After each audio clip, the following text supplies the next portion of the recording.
Chapter 823. 3 days later, Thea was in a secret base in the metropolis. Her hands were behind her head and her long legs were propped up on the table as she stared intently at the surveillance screen. On the screen, a pale-skinned man was cleaning up a corpse. The man was agitated and mumbling to himself as if he was on a pilgrimage. Is this necrophiliac really worth our attention? Death Knell, who was tall and burly like a brown bear, was puzzled. Why did Thea care so much about this person? He was just a normal psychopath who killed his entire family and cleaned up the corpses. Lord Death Knell could kill 3 of these scumbags with a single slash. Ayo! This is a psychopath. Just as Death Knell finished his sentence, the man smiled unusually happily and adjusted his collar in front of the mirror. He then took out a technological device and aimed it at his head before pressing the switch. A flame flashed and the man lay in a pool of blood with a creepy smile on his face. He lay where the blood of his entire family gathered. Death Knell was dumbfounded. He had killed many people, even if it wasn't 1,000, it was at least 800. Of course, he had seen people who committed suicide in desperation, but it was the first time he had seen someone commit suicide so happily. This person who committed suicide was no ordinary person. This was the intuition that he had honed after years of being a mercenary. When he was alive, he was nothing special. But after he died, he seemed to have become stronger in an instant. The surveillance screen went black. The 2 of them waited for 3 minutes before the man in the pool of blood stood up again. He was wearing a black leather mask, and there was an inverted triangle and 5 vertical lines on his chest. From afar, it looked like a palm print. He was wearing a dark cloak and tights, and there was still a smile on the man's lips as if he was mocking the world. The most eye-catching thing was the black ring on his right middle finger. A black ring? Is that why you're so cautious? Death Knell had the yellow light ring too, so he could naturally see through it. Thea looked at the first black light and remained silent for a long time. She put down her leg and sighed. Everything has begun. Increase the security around my mother's place. Tell our people to be careful. Pull back the front line and gather in a few strong fortresses. Wait for an opportunity to counterattack. So pessimistic? Is this necrophiliac that powerful? Death Knell had never seen Thea take the initiative to defend herself. He was in disbelief. According to the prophecy, it's very powerful. It's never wrong to be careful. She had never told anyone how to deal with it. Actually, if he cast a resurrection spell on William Hand, codenamed Black Hand, everything would be fine. Resurrection spells were rare, but not impossible. Others aside, as the god of souls, she could also cast resurrection spells with a little effort. It could be said that the Night of Darkness was a huge event, but it could be delayed for a short period of time. The Black Hand was the connection between the Black Death Emperor and the world. Once the Black Hand was revived, the Black Death Emperor could only return to his home. However, this could only be delayed. Black Hand was a very stubborn person. He would do everything he could to court death. He was literally courting death. How could they possibly defend against it? What's more, Thea wanted to fight the Black Death Emperor. Even if she couldn't kill him, she had to at least injure him. How could she let him go home? What if he cross-dressed? He instructed Death Knell to gather the hidden forces that belonged to him and preserve the elites. As for the outer forces, they could only be considered unlucky if they died. Thea teleported back to her home. She had an emergency meeting with Moira and waited for the situation to develop further. At the same time, her clone was in Sector 666 of the universe. The dead sector was like a terrifying beast with its mouth wide open, waiting to devour the flesh and blood of the living. Kerrigan of the Sharp Insectoids was beside her. She didn't know what the Queen of Blades was waiting for, but Thea did not explain. Not long after, the clone received a signal from the main body and knew that it was time. The darkest day in the universe had finally arrived. Tell your people to prepare. The prophecy says that countless dangers will fly out from here. I want your people to do their best to stop them. Stop as many as you can.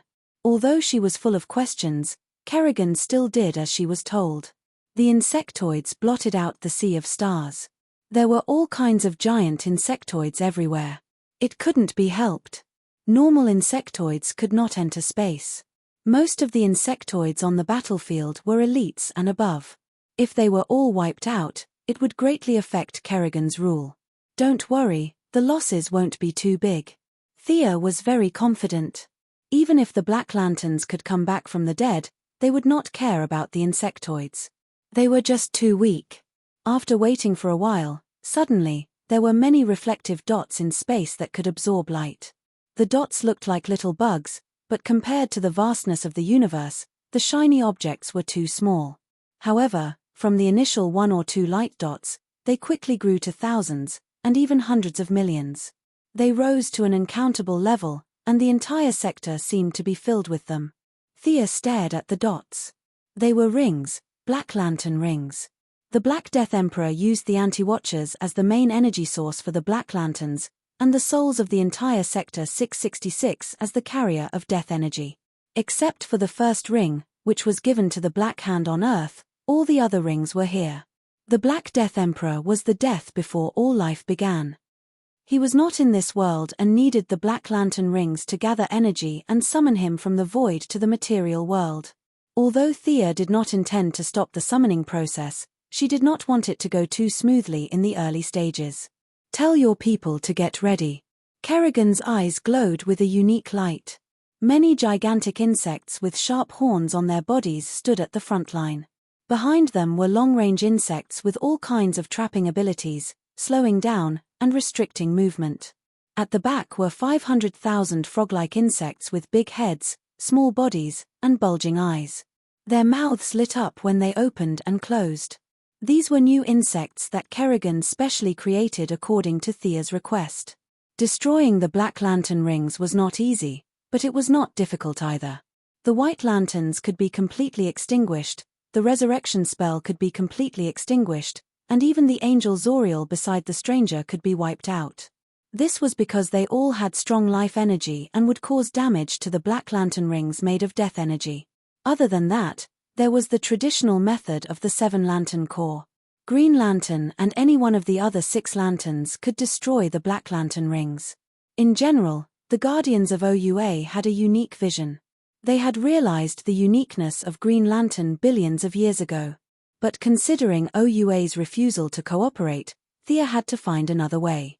Some heroes and villains could send out strange emotional projections that could also destroy the Black Lantern. Thea remembered that the female fox could imitate a deep-sea anglerfish and send out a weak white light to destroy the Black Lantern. However, she was not strong enough and would be paralyzed after one shot. The Zerg's genes could avoid this problem. They gave up on attack, defense, and speed on a genetic level, just to have more shots in battle. Chapter 824. Thea didn't use her trump card right away. 500,000 bugs were nothing compared to the huge number of Zergs. She just didn't do any experiments. Out of caution, she didn't know if the frog bugs could restrain the black lights. She needed to do some preliminary research. Endless black light rings flew out from the depths of the sector, rolling and spreading like a black curtain. The giant beetles, which were the size of hills, were the first to fight. As the main battle unit of the Sharp Zerg, their hard cuticle could withstand any bombardment of artillery and laser. Their limbs had sharp saw teeth. They relied on their weight to overwhelm the enemy and then madly cut the enemy's body. This was the simple and fatal attack of this kind of bug. However, they suffered a great loss when they encountered the black light rings today. The giant beetles, which were in the front line, were directly penetrated. The black light rings pierced countless small holes in their tough and thick carapaces, like ultra-long-range sniper bullets. The first few beetles to bear the brunt of the attack were smashed into pieces. This was not the attack method of the rings. They were simply blocked. The hunters on the second line of defense used their own methods. Some of them spat out spiderwebs, some of them spat out strong acids, and some of them had extremely tough stomachs. They opened their mouths and swallowed countless light rings, preparing to digest these little things with the several layers of stomachs in their bodies. Thea took action at the same time. She grabbed a black light ring with her magic power and studied it carefully. The result was not very good. Even with her strength, she could not destroy the ring by brute force. Although her strength was her shortcoming, not as good as Father Heaven and Uncle Da, she was not weaker than Superman. Unfortunately, no matter how hard she tried, the black light ring was not damaged at all. She used her own emotional power to attack the ring. The black light ring sizzled and emitted white smoke, but it was not damaged. When she mobilized the emotion of fear and attacked with nearly 30% of the energy, the black light ring made a crisp sound and shattered into a pile of powder. It seems that the green light is not necessary. It's just that the single emotion energy must be very high. It's not as convenient as the green light. Thea felt that she had gained something. At least it explained how the female fox could simulate the process of the lantern fish destroying the black light. There was no green light involved in this. Next, she experimented one by one. If anger and fear were to be consumed by 30%, pity and hope would only need to be consumed by 20%. In general, positive emotions had a greater advantage over black lamp. However, it was difficult for ordinary people to control emotional energy freely. Among the 7 Lantern Corps, except for the firstborn, who was a god with a strong will and could control compassion with divine power, the others were nothing if their rings were removed. Thea thought for a moment before putting on her yellow light ring and taking out a green light ring. This was the green version of the light ring that she had made for Alan Scott when she was on Earth. Her spiritual imprint was in the ring, so she could use it with ease. Seeing that the Zerg's first line of defense had completely collapsed, she shot a green light at a black light ring that was slightly closer to her, followed by a yellow light. The ring also sent out a connection-disconnected signal and shattered into powder. Thea was very happy, but looking down at the color of the ring, she was a little depressed.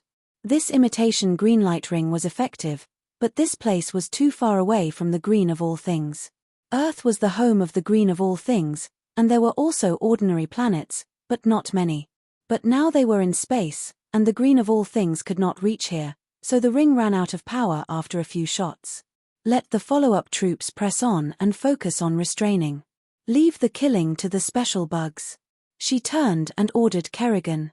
Anyway, it was only for one night. In order to deal with the Dark Knight, those bugs only needed to play their role. There was no need to name them. The Zerg Queen began to mobilize the troops in her mind. The giant beetles had suffered heavy losses. The enemy was too small, and they were too big. They could not exert much combat power, and were instead riddled with holes. The task of restraining the enemy was handed over to the Zerg called Hunters. Countless giant nets began to cover the void.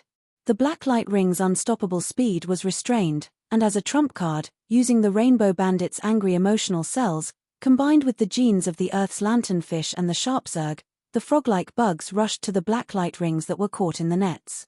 A faint white light shot out from their mouths, and the black light rings disintegrated and turned into dust. Good, very good. Thea was not stingy with her praise. The Zerg Queen was even more motivated now. She used all her commanding abilities to destroy as many rings as possible. Unfortunately, the emotional energy of the bugs was too thin, and the specially tuned genes could not withstand such squandering. At most, she could only spit out 3 times, and a bug would no longer be able to hold on. Kerrigan could not make bricks without straw. No matter how good her commanding was, it was useless. Get out of the way. Block as many as you can. Thea's words made her sigh in relief. It was good news that they did not have to fight to the death. Getting out of the way, the black light rings did not have any consciousness.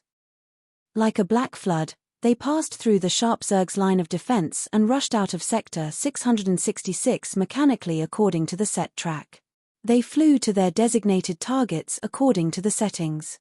The Zerg kept sniping, but unfortunately, it was not very effective. Thea also kept using various methods to knock down the black light rings. Kerrigan only let out a sigh of relief when all the black light rings disappeared. In the past, the Zerg were all in one wave. It was the first time for her to use such meticulous control. The command went into the Zerg's battleship. The Zerg's strong vitality once again opened Thea's eyes. Many of the giant beetles were beaten until they looked like honeycombs. They were thrown into the nutrient solution and rolled twice, and immediately revived with full health. The specially modified bugs also recovered some of their strength after rolling twice. How many targets are there? Can you calculate it? Thea asked Kerrigan. The Zerg Queen activated the biological computer on the mothership and quickly came up with a number. Almost 3. 9 billion blacklight rings had flown into the universe. The result of their sniping was less than 2 million. Compared to this huge number, it was not even a drop in the ocean. 9 billion. Sia was a little speechless.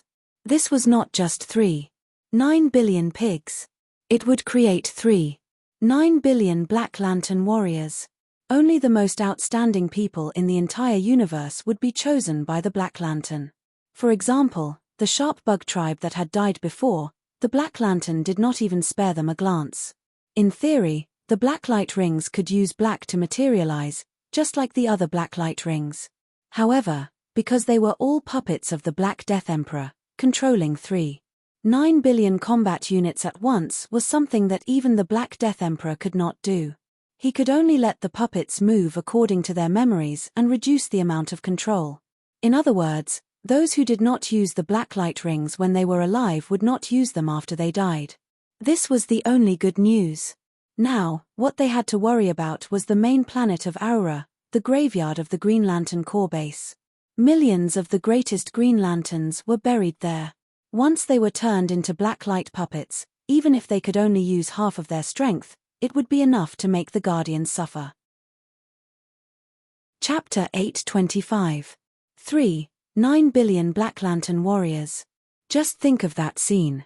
It was a universal disaster.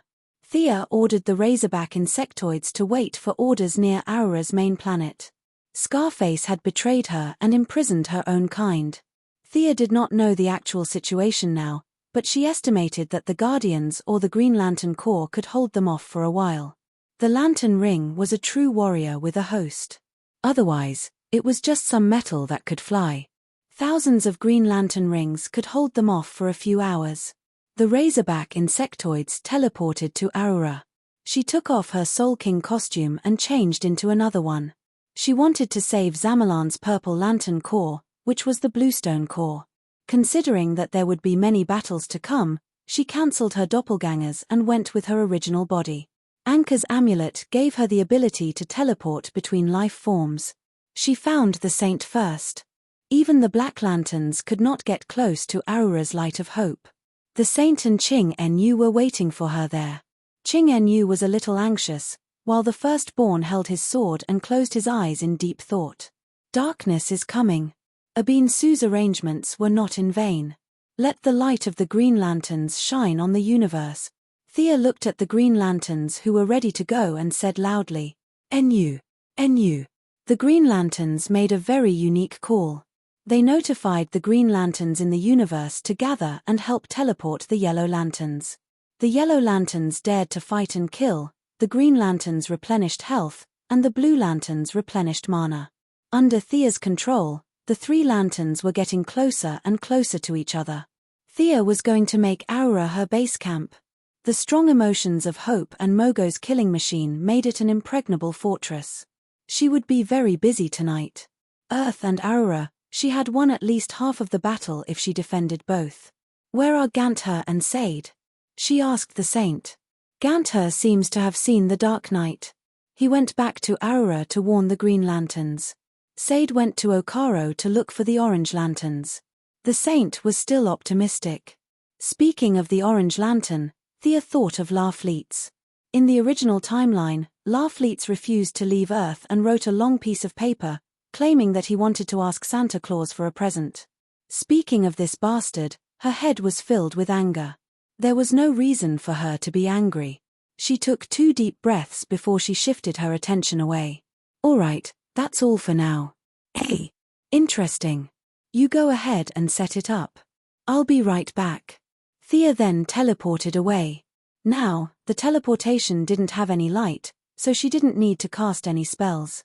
She appeared in an underground building with 2 small boxes behind her and 2 hooded figures standing in front of her.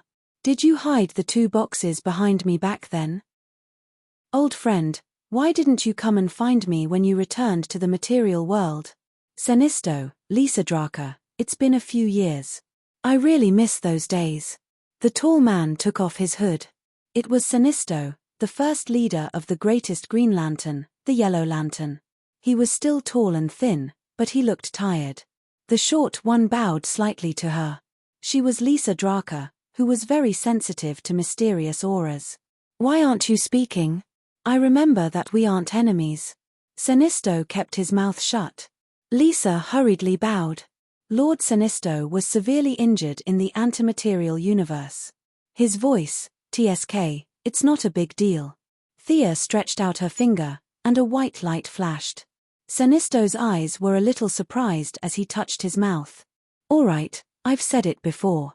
We're still friends. Do you want to return to the Yellow Lanterns? Senisto glanced at her and said with a hoarse voice, I won't wag my tail and beg. You can take my voice away. Another stubborn person. Thea was ready to use her ultimate move. She stretched out her hands. Her 10 fingers were as white as jade, like the most precious art in the world. Look at my fingers. I don't need a ring anymore. Then, a yellow cloud appeared in her palm. This is the fear that you're most familiar with. Then, it changed. This is the hope of the Blue Lantern. This is the anger of the Red Lantern. This is the pity of the Blue Lantern. Suddenly seeing so many colors, Senisto was a little dumbfounded. In his impression, the universe only had Green Lanterns and Yellow Lanterns. What was this mess? This world was changing too quickly. We've pulled apart to the extent of heaven and earth. You're no longer a threat to me, Senisto. Seeing that we're old friends, I'll give you a piece of advice. The great upheaval of the universe has begun. If you want power, you have to give up something. Senisto looked at Thea in confusion. You want to recruit me? Fight against the Green Lanterns? Thea was full of charlatan aura. Tonight, don't look at me like that. I'm not a primitive person. Of course, I know about the rotation of the stars. When I said tonight, I meant it literally. The entire universe will be covered by darkness regardless of day or night. Unless you hide in the antimaterial universe, you'll definitely be implicated. After saying that, she received another ultra-long-distance transmission. She turned back to look at Senisto. You won't be able to deal with tonight's disaster alone. It's not just targeting Adia and Earth. Even your Karuga won't be spared. If you want help, you can come to Odium. The Blue Lanterns, Yellow Lanterns, and Blue Lanterns are all there. After saying that, she left Senisto to ponder and returned to Odium. Did planet Zamalan still refuse our help? Sigh, they're so stubborn. Chingen-Yu gave her a piece of bad news. Queen Zamalan didn't agree to let the 3 lanterns enter her planet. In her opinion, the Purple Lantern Corps could resist any enemy. Love triumphed over everything. Everyone, let's go. The Purple Lanterns are also an important force. Save as many as you can. Thea was helpless. A choice at a critical moment could lead to irreversible consequences. The Black Lantern rings were flying too fast. In the time it took for them to go back and forth, the Purple Lantern's main planet might not be saved. She could only do her best and leave it to fate. Swoosh, swoosh, swoosh. The Blue Lanterns worked together to form a large-scale teleportation array. The 3 lanterns jumped twice and arrived at the periphery of Zamalan. The high-tech planet that was originally covered in love had now become a sea of fire. Hundreds and thousands of Black Lanterns were wreaking havoc nearby. The Purple Lanterns were panicking. They didn't know why their dead sister, the hero, had been resurrected and became their enemy. Are these people worth saving? Senisto arrived before the main force set off. At this time, he put on his yellow lantern ring again and looked down at the chaotic Zamalan people below. His tone was full of disdain. Their total energy source has been destroyed. The Purple Lanterns of love can't be replenished. Akiro, you lead the team to stop those Black Lanterns. Saint, you help him stabilize the front line. Chingen-Yu, you lead the tribe to save the ordinary people. Thea quickly issued the order. Senisto's expression was ugly. Akiro, who was originally extremely loyal to him, was now acting as if he didn't see him. If even this confidant of his was like this, One could imagine the other yellow lanterns. Chapter 8:26. He didn't want to charge into battle like a follower, but he couldn't just float in the air and watch. Thea threw him a ring. He picked it up and saw that it was a green light ring. What do you mean? This light ring is different. As the greatest Green Lantern, he was more familiar with the green light than his wife. Thea used the green of all things to create a fake ring, and he immediately saw the difference. We don't have much time, so I'll keep it short. Akiro and the others are only there to stop the enemy. The Black Lanterns can't be destroyed by any weapons. The only way to destroy them is to use green light and any other light. You've worn the green light before, so you should be able to control two emotions. Can you do that? Her fake green light had to come into contact with the green of all things to obtain energy, or else it would be a rootless tree. This required the wearer to be on the surface of the planet where they could come into contact with plants, not in space. The members of the three lanterns couldn't accept the green light because they didn't have the emotions. Thea had no choice. It was too rare to see someone wearing two rings at the same time. She asked deliberately. Sinisto wasn't an idiot, but he was used to being arrogant. He was quite proud that he could handle the most difficult task. Of course I can. Without hesitation, he put on the fake green light. He frowned. With a yellow light in his left hand and a green light in his right, he carefully felt the difference between the two. There was no difference in usage, but this origin felt weird. Sinisto went to the front line to snipe the Black Lanterns with the two rings. Thea looked to the other side. The Purple Lantern Army's main energy source had been blown to pieces from the inside. The first generation of Hawkman and Hawkgirl, or the ancient Egyptian Prince Khufu and the priest Chayara, had been resurrected. There was a large black light symbol on their chests. The two skeletons stood up from the main energy source. Their withered and stiff flesh grew back, and their muscles and skin returned to how they were when they were alive. However, their bodies that were full of vitality had become lifeless. The Black Lanterns had copied all of their memories. They didn't know that they were the puppets of the Black Death Emperor. They just looked around as they usually did when they were alive. Their eyes shone with the light that belonged to the dead. The group of female warriors guarding around the main energy source were all at a loss. They had been listening to the story of a pair of lovers for thousands of years. Now that the other party stood up again in a strange state, they did not know how to react. The awakened Khufu Chayalas grinned maliciously at each other. Their black wings spread open, and each of them wielded a hammer, attacking the Purple Lanterns without restraint. Are these two fellows really that powerful? When Thea arrived, she saw the two of them chasing after more than 30 Purple Lanterns.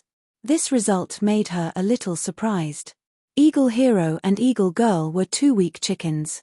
No matter how she looked at them, they didn't look like such strong people. Could it be that they were strong in their first life, but the more they reincarnated, the weaker they became? No, she quickly overturned this conclusion. The strong ones were not them, but the weapons in their hands, metal. This metal greatly increased their strength, speed, and endurance.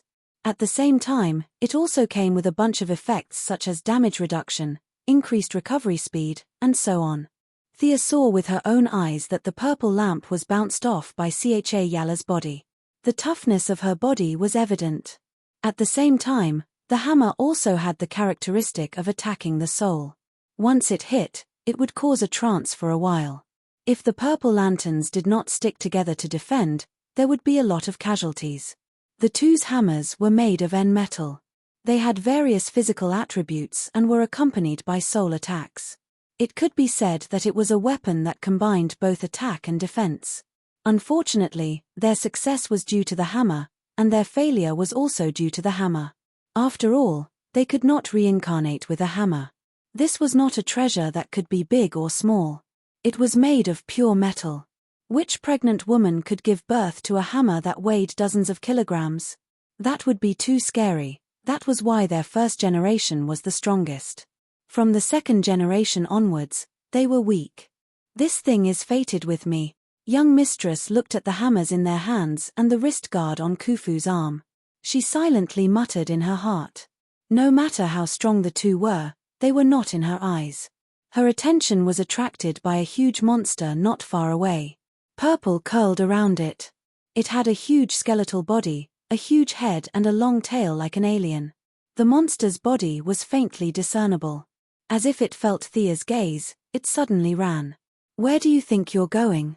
You're the lantern beast plunderer of the purple lamp, right? Come back." For this manifestation of love, she did not use the fire-type or wind-type spells. Instead, she used the earth-type spells that she was not good at. Huge soil tumbled and rolled backward, trapping the plunderer on the spot. At the same time, Khufu and Chayala rushed over. "Leave this to me. You guys go and rescue your people. Also, inform your queen how you dealt with this lantern beast. Send someone to take over." Thea waved her hand and several cyclones wrapped around the two of them. Chayala resisted with all her might. Unfortunately, her strength was still lacking. There was a limit to the strength that N-metal gave them.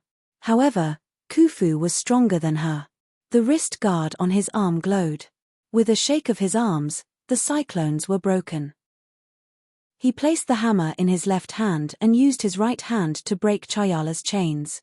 The two of them had already seen Thea. At the same time, they shouted in ancient Egyptian and charged at her. "Scram, weaklings." Thea formed a palm with her left hand and sent a wall of fire into the air. The two birdmen did not have time to turn around and crashed into it. "I recognize your queen. I'm here to help. If you have time to watch, why don't you go outside and help your people?" She turned around and scolded the purple lamps. The group of purple lamps was at a loss. They had been living peacefully for too long and things had happened too suddenly. The leader of the group seemed to have contacted the outside world. She bowed to Thea and led the way out. While talking to the group of purple lamp guards, Khufu and Chayala rushed out of the flames again. Thea was a bit speechless. Their first generation was indeed quite powerful. Now, the black lamp had given them a bunch of characteristics. First of all, they had no soul. Thea's greatest trump card was crippled. Secondly, they were immune to a bunch of mind control. She could not use emotional shock either. Finally, those debuff spells were also useless in front of the black lamp's terrifying recovery. They were immune to instant death, confusion, petrification, and other abnormal statuses. With powerful immunity, Khufu and Chayala's high attributes, and the two hammers, their combined strength was not weaker than Diana's when she had just left the island. Fortunately, the lantern rings were their weakness. Thea did not plan to fight them head-on. She easily dodged their attacks. Then, with a green light in one hand and a yellow light in the other, she shot out 4 beams of light and turned the two lovers back into bones. Only then did she have the time to tug of war with the lantern beasts. If the yellow lamp parallax was a Chunibya and the green lamp changer was a lowly, then the purple lamp marauder was a young girl blinded by love. Chapter 8:27. It was too crazy, but its ability was indeed very strong. With such a huge body, Thea almost didn't notice it at first. Love makes one blind, this saying was not false at all. This fellow was the third lantern beast she had seen. Thea had never seen the blue lantern beast. She guessed that it was because there were too few hope emotions in the universe.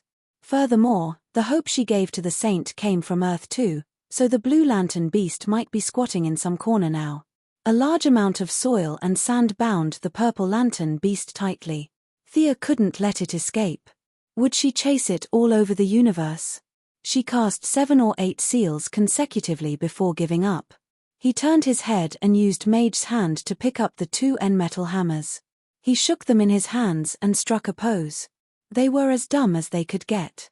It was very useful for ordinary people, but it had almost no effect on her. Furthermore, a weapon like a hammer had nothing to do with beauty. She would rather fight empty-handed than use a hammer. She kept it and prepared to study it later. Khufu's gauntlet was actually a divine weapon. Its aura was weak, but Thea was very familiar with it. It was her old friend, Horus, or rather, it was the remnant of a god's will. After all, Horus's main body gave up his divine position, so it could be said that this remnant of his will had nothing to do with it. She only needed to touch it lightly to erase that remnant of will. However, Thea didn't do so. Horus had helped her a lot. Now that he only had a remnant of will left in the gauntlet, there was no need for her to kill him. As a reserve member of the Endless Clan, the future second sister of death, she still had this bit of tolerance. She lowered her head to study the two corpses. Queen Zamalan also rushed over. Our energy source. When the queen entered and saw the shattered amethyst on the ground, she wailed. Thea knew that she was pretending, but she still played along. The purple lantern's energy source can be restored. The most important thing is the people. As long as they are still around, the energy source will be reignited. She wasn't trying to comfort her. The Green Lantern's energy source in the original spacetime had been destroyed and rebuilt many times, but she didn't see the Green Lantern banging its head against the wall in frustration. She estimated that with these amethyst, she could find 40 to 50 purple lanterns, inject energy into the amethyst, purify it, and rebuild it. The Zamalan Queen's acting was slightly exaggerated, and she stopped crying instantly. She ordered her subordinates to take the purple crystal shards away. The lantern beasts on the side also had methods to collect them. Thea directly handed them over to them, but the two corpses on the ground made it a little difficult for her. This was the idol of her own people. Logically speaking, she should take him away. However, when she thought about how Black Lamp could revive them at any time and how such a ticking time bomb was still by her side, she felt a little reluctant to take him away. However, she couldn't say that she would burn him or chop him up. For a moment, she was in a dilemma. Thea wasn't afraid. The hammer had been taken away. Even if they resurrected, they wouldn't be that powerful. There were 3.9 billion Black Lanterns in the universe. It didn't matter if they had more or less. Let them continue to stay in this land that they love so much. She helped the queen out of her predicament at the right time. As the leader, the queen could not give up the totem herself, so she could only let an outsider like her do it. In fact, love my ass. The Zamalan people had been here for less than 3,000 years. In other words, there was nothing here 3,000 years ago. Khufu and Chayala were thrown to this place by the ancient aliens. The two of them could only hug each other to death. No matter how you looked at it, they didn't like this place when they were alive. Most likely, before they died, they yelled something like "Damn the heavens will die a horrible death." However, no one cared about what Thea said. The two piles of corpses didn't jump up to refute her. A bunch of the queen's guards even showed an expression of acceptance. Thea and the queen threw away the corpses with a look of disgust and left the palace with a pile of crystal shards. The princess took 2 of the best crystal shards and put them in her pocket. She wanted to study the feelings of love in the future. The queen tacitly pretended not to see anything. The battle outside was still intense. The population of Zamalan wasn't large, only a little over 1 million. After all, love was too extreme. There were only a few who could maintain love even in death. There were only a few dozen members of the Purple Lanterns, but they also maintained the custom of burial. When the Black Lanterns came, they directly pulled up hundreds of former Purple Lanterns and turned them into Black Lanterns. They all knew how to use manifestation, and there were so many of them that the Purple Lanterns were defeated in the first place. Seeing their acquaintances, relatives, and elders standing in front of them again, talking about the happy times of the past, the Purple Lanterns, who were already very emotional, were not alert at all. Even when the Black Lanterns revealed their true colors, they still didn't realize that their end was coming. In just one wave of attack, more than 20 Purple Lanterns were killed. These 20 were resurrected by the Black Lanterns and joined the battle. At the same time, the Purple Lanterns' total energy was destroyed by Khufu Chayala, who was resurrected from the inside. They couldn't replenish their energy, and the situation could be said to be extremely urgent. Fortunately, the Three Lanterns Coalition arrived in time and replaced the Purple Lanterns, barely holding the line. When Thea flew out, she saw Sinisto killing everywhere. He was the only one who had the willpower and skill to wear 2 lantern rings. The others couldn't. The firstborn had the qualifications, but he had little research on the use of the lantern rings. Compared to the lantern rings, he preferred his own greatsword. Now he was like a firefighter, relying on his strong physical fitness to constantly support the various battlefronts. Pa. Thea saw a black lantern ring fly by in front of her and hurriedly wrapped the ring with a huge amount of magic. Flesh and blood, from Tnar of Zamalan, connection failed. Flesh and blood, from Tnar of Zamalan, connection failed. The ring was very mechanical, and it kept repeating some information. Thea listened patiently. When the ring repeated it for the third time, it finally said the information she was interested in. Energy value 1. 15%. She sighed. It had actually been less than half an hour since the insect sniper ring. The rings had already begun to provide energy to the Black Death Emperor. When the energy reached 100%, the Emperor of the Realm of Death would enter the universe. This speed would become extremely fast as more and more people died. She didn't have much time. Only by gathering the 7 lanterns could the battle be maintained. Qing-En-Yu, start the teleportation in batches. We don't want to waste our energy here. Senisto, this is not a stage for you to show off. Can't you tell which side is in danger? Those meaningless targets, what a waste of green light. Saint, go to the front line and help Senisto replenish the lantern ring's energy. The women and children are taken care of by their people. Don't make trouble. Qing-En-Yu really didn't have the ability to see the big picture. Senisto seemed to be beating the black lanterns, but Thea could see that wearing 2 lantern rings of different colors at the same time consumed a lot of his mental power. He was just holding on. Not to mention the saint, who would help a child when they fell. Did he have time to worry about such trivial things in the chaos of war? Chapter 828. After teaching her subordinates a lesson, she personally joined the battle and finally managed to mobilize the cooperation of the 3 lanterns. Although the Black Lantern's attacks were still fierce, they could only retreat in the face of all kinds of powerful magic. On the other side, Qing-En-Yu began to teleport in batches. Each Green Lantern could take away tens of thousands of people. Shrink the defense line. Thea raised her hand and a huge fire tornado swept up a bunch of Black Lanterns. Not to mention the lethality, it would take at least a few minutes for them to escape. They retreated as they fought. When the last batch of civilians was evacuated, they left the planet and returned to Odium. As the host, the Holy Walker promoted his everything will be fine theory while taking Queen Zamalan to settle her people. Thea received all kinds of information remotely. The Black Lantern rings were getting closer and closer to Earth. After thinking about it, she left a clone and used the Anchor Talisman to teleport back to Earth. Entering the Justice League Hall, she immediately sounded the highest level alarm.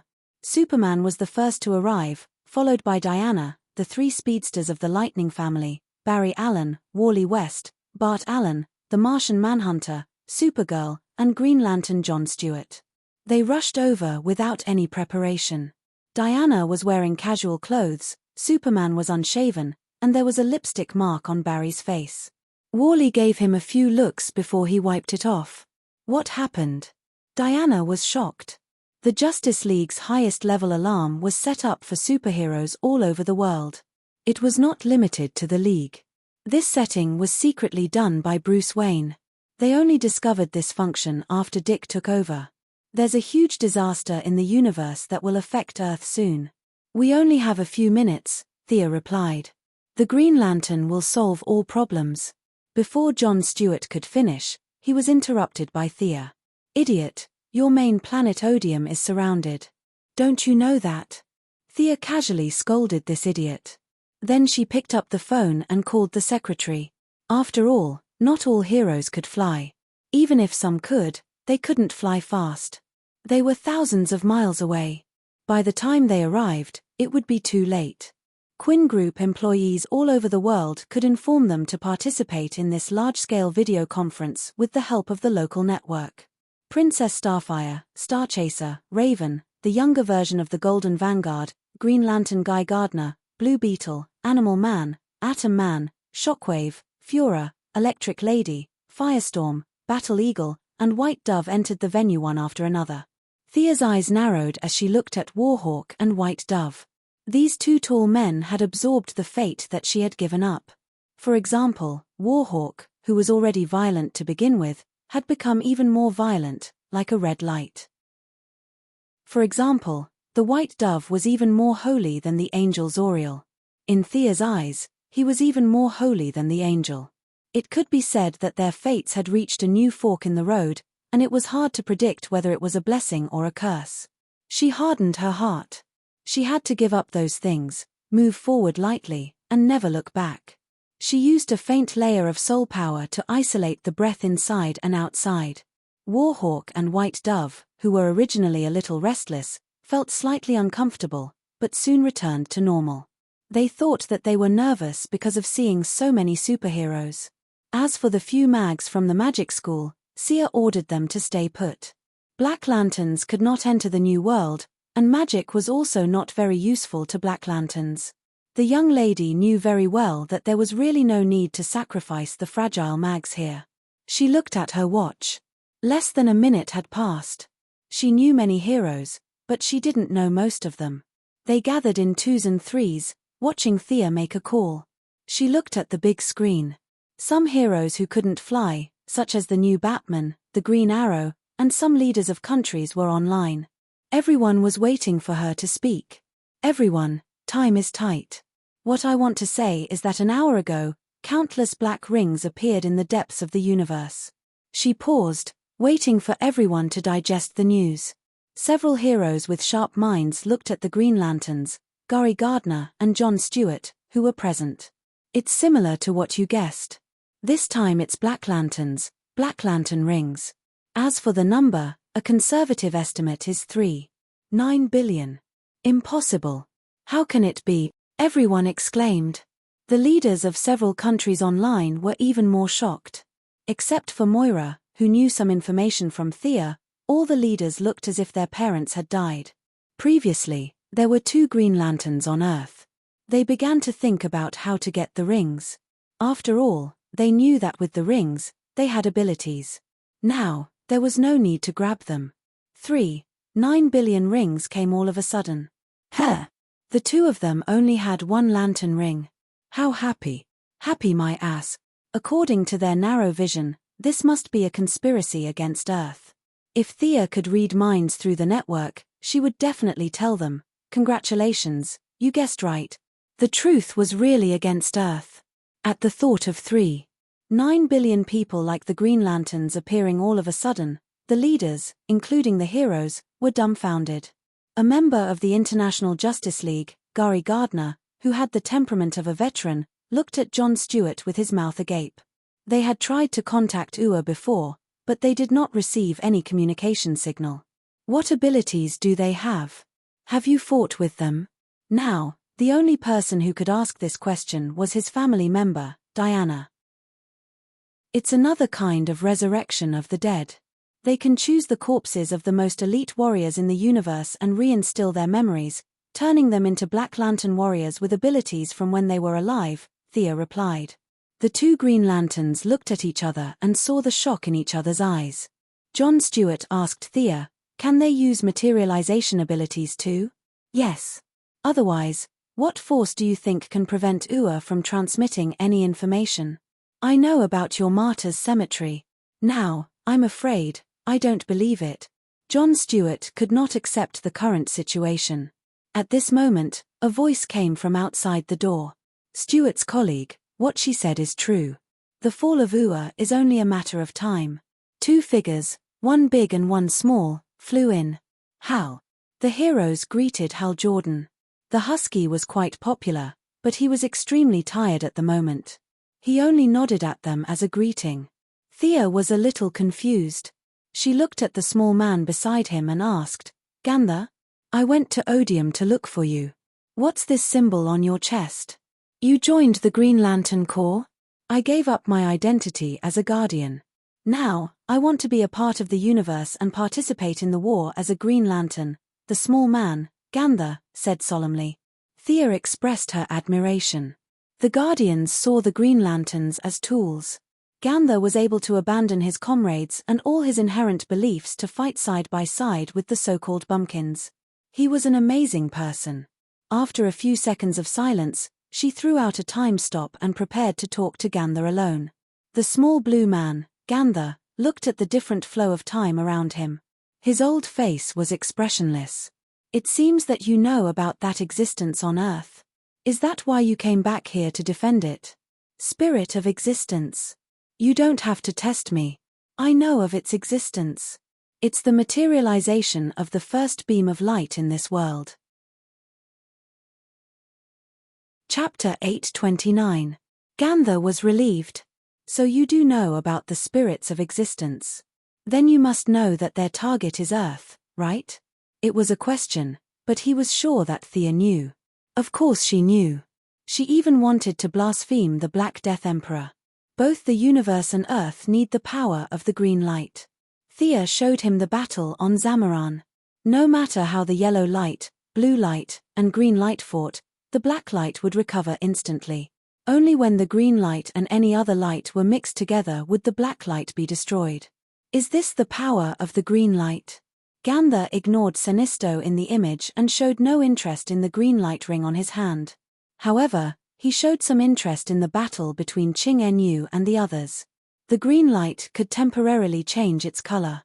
In other words, it could borrow any light spectrum from the 7 lights and emit it. However, Thea created a fake green light. If she changed it and lent it out, it would be even more fake. On average, it would take 3 or 4 green lights to destroy a black light. Just as they were about to say something, they heard a crack and the time stop effect was broken. Thea was a little surprised. Her control of time had reached a very high level. She could sense that the attack was not targeted at her, but more like some kind of collateral effect. She felt it with her heart and said in disbelief, "Our world has been pierced through. Who did this?" The heroes were dumbfounded. "Can you say something we can understand?" A cutting-edge technology laboratory. Zephyr Sisko seemed to have received some kind of warning. His expression changed drastically. He waved his hand and opened a portal. He jumped through it. The few speedsters who were also worried about their home also followed. Thea shouted to stop everyone's restlessness. "The Lightning Squad's ability is trustworthy. They will send back more information." She looked at her watch again. In less than 3 minutes, the first wave of black light rings will descend on Earth.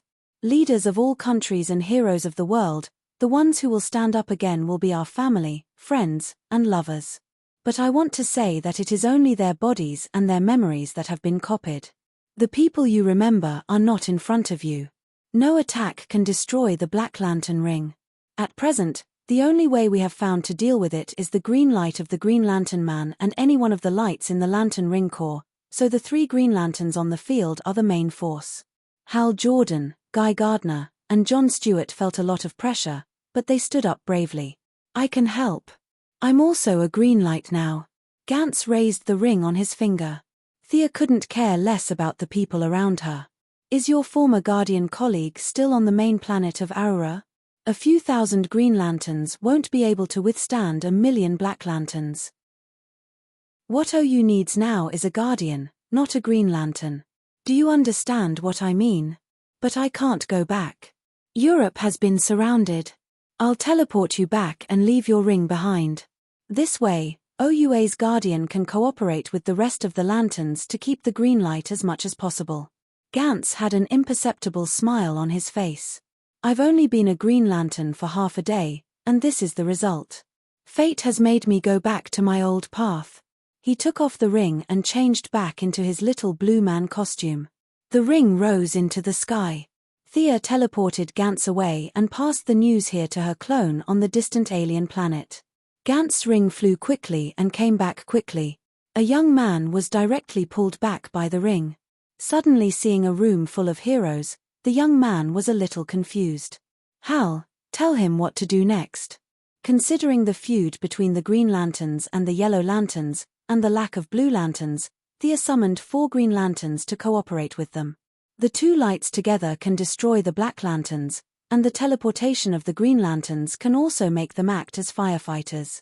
Finally, I want to say that no matter who the Black Lantern resurrects, it will not be the person you know. Your loved ones have fallen into eternal sleep, and now it's only their remains that have been awakened. Thea had to repeatedly emphasize this point. The heroes were a group of sentimental people. They didn't show any of their abilities, and many of them were foolishly killed by the Black Lanterns in the original time and space. Boom! As if to let the heroes see with their own eyes what the darkest night was, there was a loud noise as soon as she finished her sentence. It seemed that something had landed in the city. Several heroes with supervision looked over. The man was wearing a black suit of armor that was filled with the charm of technology. He had a robust face. He landed in the city center and flew at an extremely high speed. Due to the impact of the impact, web-like cracks appeared on the ground where he landed. The cracks extended for thousands of meters, ignoring the ordinary people. The man sensed their gazes and looked over. Thea pursed her lips slightly and turned to look at the Kryptonians. "I'll deal with him." Fiora flew out with a cold face. Superman's face was pale. He tried to rush out a few times, but he stopped himself several times. "Who is it?" Diana didn't have X-ray vision, so she asked in a low voice. "It's General Zod." Thea was also a little angry. The butterfly effect was a little too strong. The first thing they did was to give her a big surprise. When they buried General Zod's body in the Kryptonian debris, they didn't expect him to be the first to fly back. Fortunately, the Kryptonian exploded into pieces, and not a single body was left. If hundreds of thousands of Kryptonians jumped out at once, Earth wouldn't be able to defend itself. Thea took a few more glances. Fiora, who was shocked and angry, flew out at the fastest speed, grabbed Zod, and rushed to the suburbs. Zod's body was dead, and the Black Lantern could only return to the state he was in before he died. Fiora, who had been on Earth for many years, was now able to suppress her former boss. She signaled Superman with her eyes to not act rashly. Hal Jordan and the other two Green Lanterns explained the various ways to use the lantern ring to the newcomer. Kyle Rayner was the name of the newcomer. He got the ring made by Ganser. Although he was dizzy, he was still learning hard, even though he was sleeping at home 2 minutes ago. Thea looked at him playfully. This artistic superhero, the future holder of the 7 lanterns, the White Lantern Kyle Rayner, could control the 7 emotions with a mortal body. He was simply a destined protagonist. Sinisto was amazing, and his life experience was rich. He had been through ups and downs several times, but even so, he could only control 2 emotions at the same time. Kyle Rayner was like Duan Yu in the Sky Dragon Temple. Others could only use the one yang finger, and only those with profound skills could use it at the same time. Kyle Rayner, on the other hand, had achieved 6 meridians inexplicably. The young lady had only mastered 4 emotions after all her planning. She wasn't immortal, nor was she an immortal like the little blue man. She was a god of a higher level, and among the gods, she was one of the top few. She didn't dare to say that she could control the 7 emotions freely. An ordinary person could achieve so much in the future. This must be fate's arrangement. Compared to Kyle Rayner, Hal Jordan was like a rampaging bull. Chapter 8:30. She smiled playfully. Kyle Rayner was not as dazzling in this time and space. She only needed to wear 3 rings to master the 4 emotions. It was not difficult for her. She retracted her gaze and looked at the universe. In less than 30 seconds, her voice spread throughout the hall and every corner of the world that could receive the signal. "They're here." The heroes used their powers and flew out of the hall. They saw that the bright mirror-like night sky was tainted by a layer of black ink. Countless spots connected into a black fog and occupied their entire vision. The huge group of rings seemed to have seen the heroes and flew all over the sky as if mocking them. They paused for a moment and then scattered to find their respective hosts.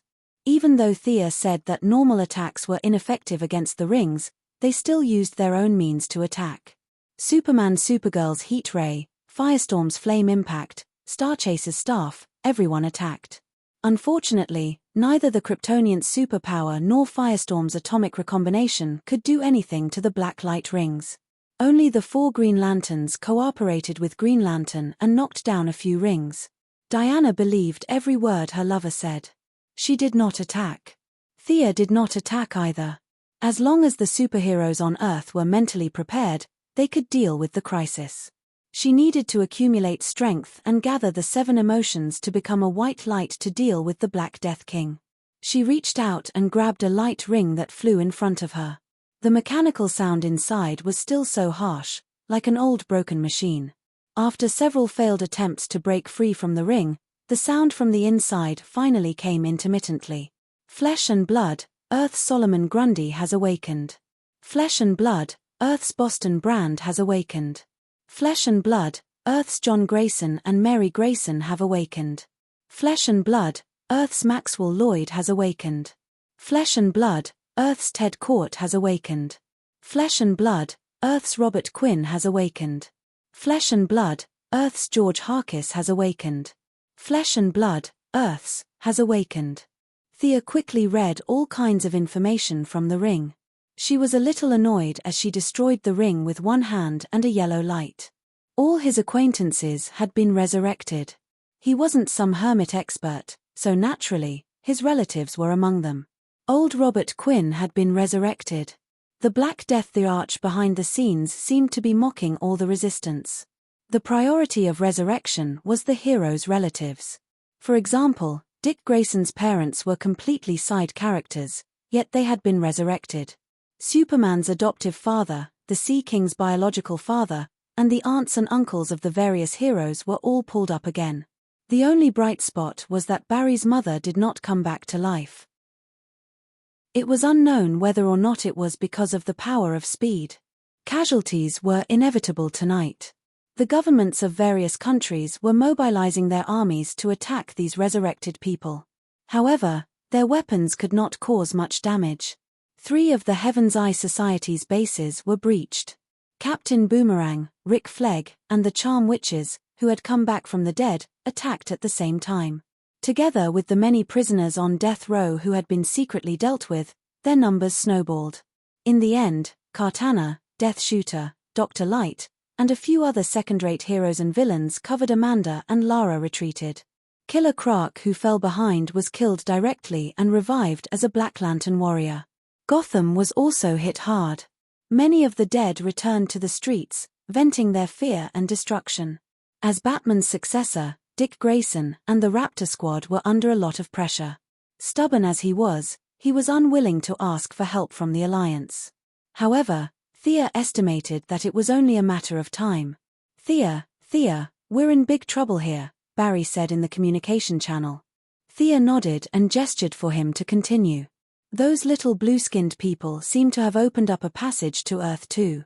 I saw it with my own eyes just now. A large number of rings flew in like a flood. Thea was a little shocked. Was this going to escalate from a single universe disaster to a multi-universe disaster? No, she calmed down and thought about it. This was impossible. There were definitely people who could open up a passage to the multi-universe, but it was definitely not those little blue people. Moreover, they were now being controlled by Scarface. They could not even use 20% of their strength. Superman, Diana, let's go to Central City. I'm afraid there's big trouble there.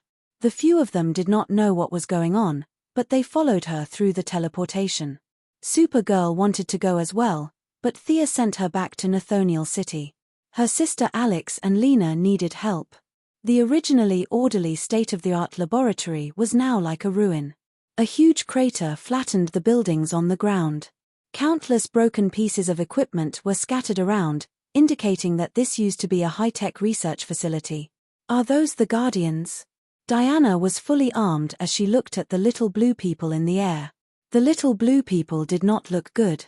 Each of them looked ferocious, as if they wanted to eat people. 8 black chains robbed them of their will. They were currently fighting with a few extremely fast people. Meanwhile, the other end of the chains was in the hands of a female guardian. The one in the middle with the scar on her face is the main culprit. The chains in her hands seem to be controlling the other 8, Thea explained. Thea was surprised that the other party could use the realm gap here to open up a passage between the 2 worlds. Back on Earth 2, she had fought with Darkseid, and the remnant energy had broken through the realm barrier. After that, she patched it up and thought that it was fine. She did not expect the other party to use this point to create so many variables for no reason. You're courting death. Thea looked coldly at Scarface. The short guardian did not say anything and controlled the chains. The 8 guardians were like 8 vicious dogs, and the energy bullets in their hands shot toward her. I'll stop them. You go seal the realm barrier. Diana raised her cloak and flew up. She blocked and slashed as she fought with the 8 vicious dogs. The Valkyrie's decision was not wrong. Only Thea was good at sealing the 2 worlds. After telling her lover to be careful, she went down to the ground. After this inspection, she was also dumbfounded. Maybe it was just a gap in the past. A few people could run through it, but large machines could not pass through. Now that they had violently destroyed it, the gap had become a big hole at least 10 meters high and more than 50 meters wide. It could not be sealed in a short time. Hi, Dr. Quinn, long time no see. Just as she was thinking carefully, a red lightning ran out from the other side. It was an old acquaintance, Albert Swan, reverse lightning, who died in the hands of extreme lightning. Thea raised her hand and cast Ice Ring. The last thing she wanted to see now was the Black Lantern extreme lightning. It was very fast and immune to a lot of control, which made her, a magic god, very uncomfortable. She put on the double lantern ring again. She wanted to end this guy first. The green light in her left hand hit reverse lightning, but as soon as she raised her right hand, it was entangled by a golden lasso and pulled in the opposite direction. Truth lasso? Thea's mood finally fluctuated. These people's unscrupulous practice of resurrecting the dead was really disgusting. Slightly hindered by the lasso, reverse lightning smoothly escaped, ran quickly, and threw a lightning arrow at her. At the same time, the owner of the lasso also pulled her to the other side. My strength is poor, but it's not to this extent. How dare a few puppets look down on me? She grabbed the lasso and pulled out the enemy hiding in the dark. She didn't even look at the enemy and punched her. With shoulder-length hair, an eagle breastplate, a battle skirt, a shield on her back, and a short sword at her waist, the one she hit was Wonder Woman, who came to Earth too and was killed by the Wasteland Wolf. Chapter 831. Thea sent the imposter flying with one punch. That's right, this guy was an imposter in her heart. She then dispersed reverse lightning's lightning. Her heart felt heavy. She thought that if Wonder Woman was resurrected, then the dead on Earth too would have to stand up as well. Sure enough, a strong wind blew past, and a tall and strong figure rushed out from the other side of the passage. His face was covered in black gas, and there was an S mark on his chest and a large cape. The other party caught Wonder Woman in the air, twisted his waist, and punched her in the face without stopping. You're no match for him either. Go away. Using the same posture, she sent the imitation Superman flying with another punch. However, this time, she used all her strength. She was a magical deity, yet she had been reduced to punching a bunch of muscular men every day. What a tragedy. Then am I a match for him? A sharp arrow shot from behind. Thea caught it with her hand and crushed it into powder. You're a weakling. The woman in front of her was wearing a red leather jacket, carrying a quiver of arrows, and holding a composite bow. 2 sharp arrows were placed on the bowstring and aimed at her from afar. This made her unable to suppress her anger. This is too much. Black Lantern resurrected Thea Quinn from Earth 2. Then a bunch of people jumped out. There was Batman, Oliver, Malcolm, Tommy, and Moira. What AF * king bastard. Thea hated this Black Lantern more and more. Whether he did it intentionally or not, this was a big problem. I'll deal with him, Barry said, and began to provoke his old acquaintance, Reverse Lightning. At the same time, Superman also took on Black Lantern Superman, and the two of them began to fight. Whether it was Barry or Superman, they were stronger than their opponents at this time. However, their opponents could resurrect endlessly and could not be killed. This was annoying. Once the battle was prolonged, they would definitely not be a match for Black Lantern, who had eternal energy. Thea did not hesitate anymore. She asked Caitlin to cooperate with her to use speed-limiting means. She took 2 light rings and cleaned up the crowd. Why? Why are you doing so well? How am I inferior to you? Am I not you? Black Lantern Thea had been shooting arrows from the periphery. The power of the Black Lantern was distributed among the 3.9 billion rings, and the various functions were reduced in a straight line. However, it was still a lantern ring, and it still had the ability to fly. Coupled with her martial arts skills when she was alive, she could be considered to be quite skilled. "You're inferior to me in every way. You're just a mortal."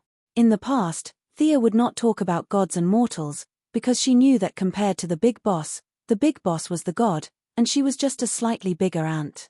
But today, she felt that if she didn't refute, she wouldn't be able to sleep at home. She grabbed Black Lamp Oliver's arm. The stench of the corpse made her dizzy, and she stepped on this guy's neck. Earth 2's Oliver had died in a shipwreck. He hadn't been able to reach his potential, and he could be said to be a typical example of a good-for-nothing. She extinguished it effortlessly, and with 2 flashes of light, Black Lamp Oliver was turned into a pile of dried bones. On the other side, Black Lamp Malcolm and Black Lamp Batman still retained their fighting wisdom from when they were alive. They bypassed Thea and sneaked up on Caitlin and Psycha respectively. Fortunately, they were stopped by Bart Allen and Wally West. Thea pointed at them separately. You're just shells. I'm not your family, and you have nothing to do with me." She turned to Thea and said, "Do you want to see the difference between gods and mortals? I'll let you see the gap that you can never cross." She stretched her palms, and countless fragments of light appeared between her fingers. A small ball of extremely hot energy was created out of thin air. Thea's eyes were extremely focused, and her lips were softly chanting. This legendary spell was called Yamanai Tor's Eternal Blaze, which she had accidentally discovered in Hell. The spell would compress magic to create a miniature sun, which was a super weapon against the traditional army of the dead. It was hard to say whether it could kill the Black Lamps, but it would definitely cause damage to their rotten bodies. Thea was familiar with the Ring of Lights and with death. She knew that death was not endless. Everything had an end, and at least the Black Death had an end. The Black Lamps could recover their bodies, but how many times could they recover? Once? 10 times? 100 times? This energy would not appear out of thin air. In other words, every bit of death consumed here actually came from the Black Death. It was just that the total amount was so huge that it could not be seen at all. Thea's idea was to fight a war of attrition. "If you have the ability, you can keep wasting time with me." At first, it emitted a faint light, and then it became brighter and brighter. Even her skin felt unbearably hot. The surrounding light was affected by the high temperature and was a little distorted. Thea pushed the ball of energy into the sky with both hands. At first, the Black Lamps only felt that the light around them became stronger, and they felt a little uncomfortable in their dim vision. But as time went on, the Black Lamps flying in the sky felt that they were affected. Black Lantern Superman was no match for Clark to begin with. After exchanging a dozen blows, he was beaten to a pulp. Superman, on the other hand, was getting braver and braver as he fought. Facing this imposter, he had a rare outburst of temper. With a boom, he punched his opponent's chest. The Black Lamp Superman retreated and prepared to dodge the punch. But suddenly, his speed dropped a lot. Before he could figure out what was going on, he was hit by the punch. Struggling out of the soil, he looked at his hands in confusion. The originally black and gray muscles were now smoking. He reached out and clenched his fist. He did not expect that one of his fingers would fall off. He looked around numbly. The Black Lamp Diana and the Black Lamp Reverse Lightning were all affected. As for the Black Lamps that were transformed from ordinary people, some of them staggered, and some of them had already collapsed to the ground. A large amount of black muscles were melted by the sun. The Black Lamp rings hurriedly repaired them. Unfortunately, they were in the area of strong light. The flesh that was forcibly restored could not withstand this kind of exposure. As soon as the flesh was restored, it was turned into black smoke in the blink of an eye. The Black Lamp rings fell into a vicious circle. Their program was rigid and mechanical, and they had a bit of service-oriented spirit.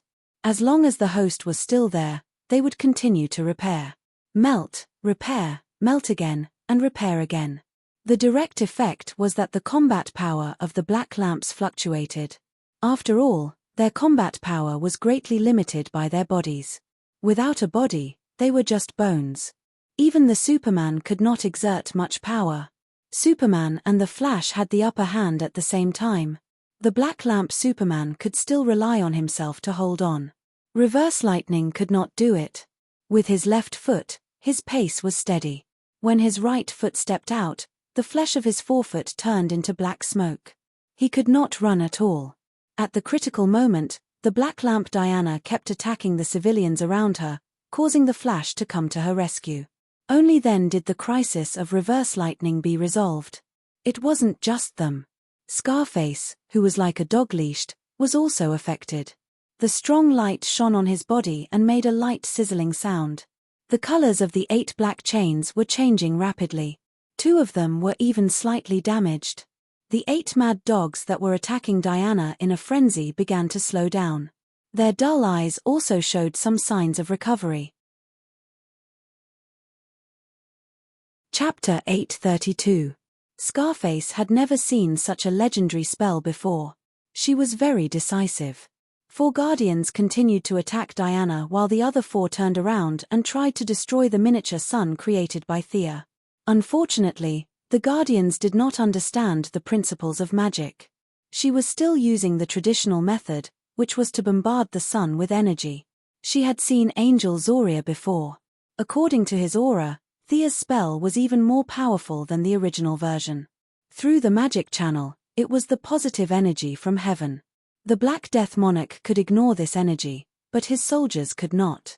The energy bombs launched by the 4 guardians did not destroy the miniature sun. Instead, they seemed to be trying to put out the fire. The miniature sun did not shrink. Instead, it grew bigger. After the 4 guardians were sent away, Diana's pressure was greatly reduced. She raised the shield with her left hand and smashed it at the nearest blue man. These guys were not good people. She had heard from Thea a long time ago that these guys were not good people. She did not feel guilty at all. Pa. With a crisp sound, the thick shield made close contact with the blue man's old face. The force was so great that the face of the so-called immortal blue man was smashed out of shape. She raised the long sword in her right hand and wanted to chop off the enemy's head. Suddenly, she remembered that this guy was still alive. If she were to chop him to death, she would definitely be pulled up by the black lamp in an instant. Diana cursed her bad luck and turned her wrist into a cut to cut the chain behind him. With the power of thousands of pounds, the sword ignited with a raging fire. The real fire god's sword slashed at the chain. It was just a chain made of energy. It could not block Diana's long-prepared attack at all. The chain was cut off. The guardian whose face was smashed out of shape instantly regained his senses. There were still benefits to being deprived of emotions. He glanced at Diana expressionlessly and then turned back to look at his former colleague, Scarface. He realized that things were not going well. They could not destroy the miniature sun, but they had lost one of their guardians. Scarface, the female guardian who had been bewitched by the Black Death Monarch, made a prompt decision. She raised her hand and gathered the strength of the 7 to defeat Diana. She then teleported away with her former colleague and now her new pet. After releasing the legendary spell, Thea was a little tired. She was a little slow in sealing the space. Seeing that Scarface was about to escape, she happily chose to go easy on him. After all, without Scarface, an Earthling would not be able to summon the Black Death Emperor by relying on Black Hand. The temporary commander had been chased away, and the remaining Black Lanterns were still rushing out from the other side of the passage. The situation had not changed much. Diana felt a lot of emotions as she faced the blacklit version of herself. Eagle armor, battle skirt, boots, silver bracelet of protection, lasso of truth. In the Black Lantern version, she only knew how to wield her sword blindly. There was no creed, no goal. She was lost and hesitant. Now that her soul had disappeared, only her body was pulled up by the Black Lantern. The Diana of this world. Wonder Woman. Ha ha. Today, you will die here too. A sinister smile appeared on the withered face of the Black Lantern Wonder Woman. The spiritual light in her eyes was sizing up Diana as if she was looking at a toy. I've spoken to your soul before. You're just a copy of the original's memories. You're not her. You're just a puppet. She was a new deity, and the other party was just a puppet. There was a huge gap between their strength and speed. After hanging out with Thea for so many years, she was no longer limited to Greek martial arts. It could be said that she crushed the Earth's second version of Wonder Woman in all aspects. Diana raised her eyebrows and kicked the other party's shield away. She waved the long sword in her right hand and cut off one of the Black Lantern's arms. Under the strong light, the Black Lantern's recovery speed was greatly delayed. Diana's lasso of truth was tied up on her body. Even though she was a puppet, Diana still wanted to save her. The Valkyrie roared, "Speak under the lasso of truth. Who are you?" The Black Lantern Wonder Woman struggled violently, but it was useless under Diana's power. As the new deity poured her divine power into the lasso of truth, a force of rules firmly held her body. The Black Lantern struggled violently. Diana didn't know why the other party still had energy left. In the past, she would be subdued if she was caught by the lasso. This Black Lantern was the first one who could still resist. She didn't have time to think. The perseverance in her personality won out. She returned the favor. The originally golden lasso turned silver-white under the infusion of divine power. Diana's hair fluttered. Divine power surged all over her body. She used all her strength. On the other side, Thea hurriedly repelled a few small fries and teleported to her side to protect her. Her gaze was distant and deep. She was worried. Diana was too impatient. She actually used the Black Lantern to cross dimensions and fight the Black Death Emperor directly. Diana was one of the best on Earth, but she was nothing in front of the Black Death Emperor. The stalemate lasted for less than 10 seconds. The silver-white lasso showed signs of turning from white to black. If it wasn't for the Perseverance divine position, she would have been defeated directly. Golden sweat flowed down her neck. Diana held the lasso with both hands. She was barely holding on. It seemed like she was questioning the Black Lantern Diana, but she was actually asking the Black Death Emperor. This involved a huge amount of rules. Thea was anxious. She couldn't help much in this kind of battle. No matter how close they were, the attributes of their divine power were completely different. It was impossible for them to continuously transfer their internal energy to each other just by patting on the back like in wuxia novels. Their attributes were different, and they had nothing in common. The Heavenly Father's divine power of justice might be able to help Diana repel the Black Death Emperor, but Thea definitely couldn't do that. Hey! Thea suddenly had an idea when she saw the citizens running for their lives with Saxus on their backs. She took out a flute, which was also a specialty of hell. It was left behind by a demon lord who didn't do proper work and was quite artistic. The main material was 12 dragon bones, which were polished and bored. When she played the flute, it carried the heat and decadence of hell. Thea, as the god of art and art, had maxed out all her skills. She thought about it and decided that she couldn't play funeral music to help Diana. Although her soul divine position could enhance these songs, she estimated that the Black Death Emperor's enhancement would be even greater. Songs full of positive energy were also not suitable. First of all, this flute came from hell, so it naturally didn't match those high and mighty tunes. Besides, strengthening Diana wouldn't help. From 100 to 150, she still couldn't defeat the Black Death Emperor.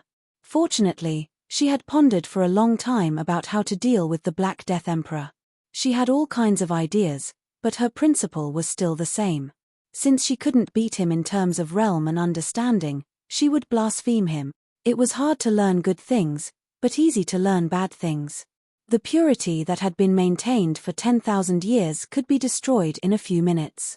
She would mix sand into his purity and pull him to the same level as Thea. Then, she would defeat him with her rich experience. Her red lips gently brushed past the flute, and the corners of her mouth drew a beautiful decadent, ethereal music slowly and powerlessly sounded from the specially made flute of hell. Chapter 833. She's like the setting sun. Think more, who knows how to appreciate. Come on, be merry, there's plenty of time. Come on, love, there's plenty of foolishness. Come on, wander, there's plenty of direction. Come on, create, there's plenty of glory, wandering back and forth, falling in love with dreams. The more I panicked, the more I itched, the more I scratched. She had used her soul power to support her divine position and the hell flute to play the song. The echoes lingered in the air and the aftertaste was endless. The unfinished meaning of the song caused people to be lost in fanciful thoughts. With her divine power playing, mortals wouldn't be able to hear her song. They would only feel their body heat up. Just like Superman, he attributed his inexplicable excitement to being under the sun too much. Diana, on the other hand, wasn't afraid. She was an experienced driver who didn't care about anything.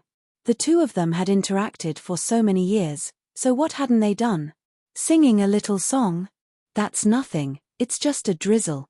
On the other hand, the Black Death Emperor was different. He wasn't even a newbie, so he expressed that he had never heard of such a thing before. The shock that struck his soul caused his emotions to fluctuate for the first time. Even though it was very weak and inconspicuous, ripples still appeared in his tranquil state. The confusion that lingered in his heart made him recognize something other than death for the first time. Born before life, the Black Death Emperor was the embodiment of life and death. He had seen the birth and death of countless lives. Now that he heard Thea's soul-stirring decadent music, he felt a tinge of jealousy towards mortals for the first time. Those mortals with souls might be able to feel more emotions. Milady's gaze pierced through countless dimensions and looked directly at the Black Death Emperor's lifeless and confused gaze. "Grandson, open your eyes wide and watch how the divine art god defeats you." The Black Death Emperor was still expressionless. However, his simple and direct mission of returning everything to death was covered by a thin veil. On the other hand, Diana's control over the Black Lantern instantly weakened to the extreme. At the same time, Diana began to exert her strength. Silver-white divine power once again suppressed the Black Death aura. "Tell me, who are you?" The Valkyrie's body was weak. Her divine power had dried up, but her aura was at its peak. The Black Lantern's struggle became weaker and weaker. I'm not. I am." The Black Death Emperor on the other side saw that the situation was hopeless and quickly withdrew his consciousness. "I'm Diana Prince, Wonder Woman." As Black Lamp roared this sentence, his entire body exploded into powder from the inside out. Earth 2's Wonder Woman, with the help of the lasso of truth, relied on her physical instincts and finally broke free from Black Lamp's control. Thea's mouth was slightly agape. She looked at Diana with a dumbfounded expression. In that instant, the Valkyrie had gained another source in her body. Diana had told her that the new source's name was courage. She questioned an existence that was higher than herself. She was not afraid of danger, she was not afraid of sacrifice. She bravely moved forward. Even if everyone retreated, she still had the courage to face countless enemies. Thea had always thought that the divine seat belonged to her father, but now it seemed that this was not the case. Her father did not even have the divine seat of bravery. It was no wonder that he had been defeated by Darkseid for so many years. She felt that the divine seats of the new gods should be divided into 4 levels. The divine seats that were related to the origin, which was the composition of the material world, were the first level. Time, space, life, and death were all in this category. Unfortunately, none of the new gods could touch this level. After that, there were the divine seats that had a great impact on life or were indispensable, such as justice, evil, and soul. Among them, the soul was slightly more important than justice and evil. Strictly speaking, it was not essential. Without a soul, or even if one's soul was thin, one could still live well. The divine seats that were derived from life activities, such as Thea's trade and wealth, Diana's protection, bravery, and the hatred and pain of the wasteland wolves. Finally, there were the divine seats that were dispensable and did not affect life, such as art and Lady Canopy's tracking. It was fine to have them, but not having them would not affect the overall situation. Diana was sweating all over. Her divine power was exhausted, and she looked like she had just been fished out of the water. However, when she thought of her new source, she licked her lips at Thea. Her eyes were full of vigor. "Look, I've caught up to you again. I'll teach you a lesson tonight." She had a second-class divine seat, 2 third-class divine seats, and 1 fourth-class divine seat. In theory, she still had the upper hand against Diana, who had 3 third-class divine seats. However, her personality was not as domineering, and she was naturally weaker.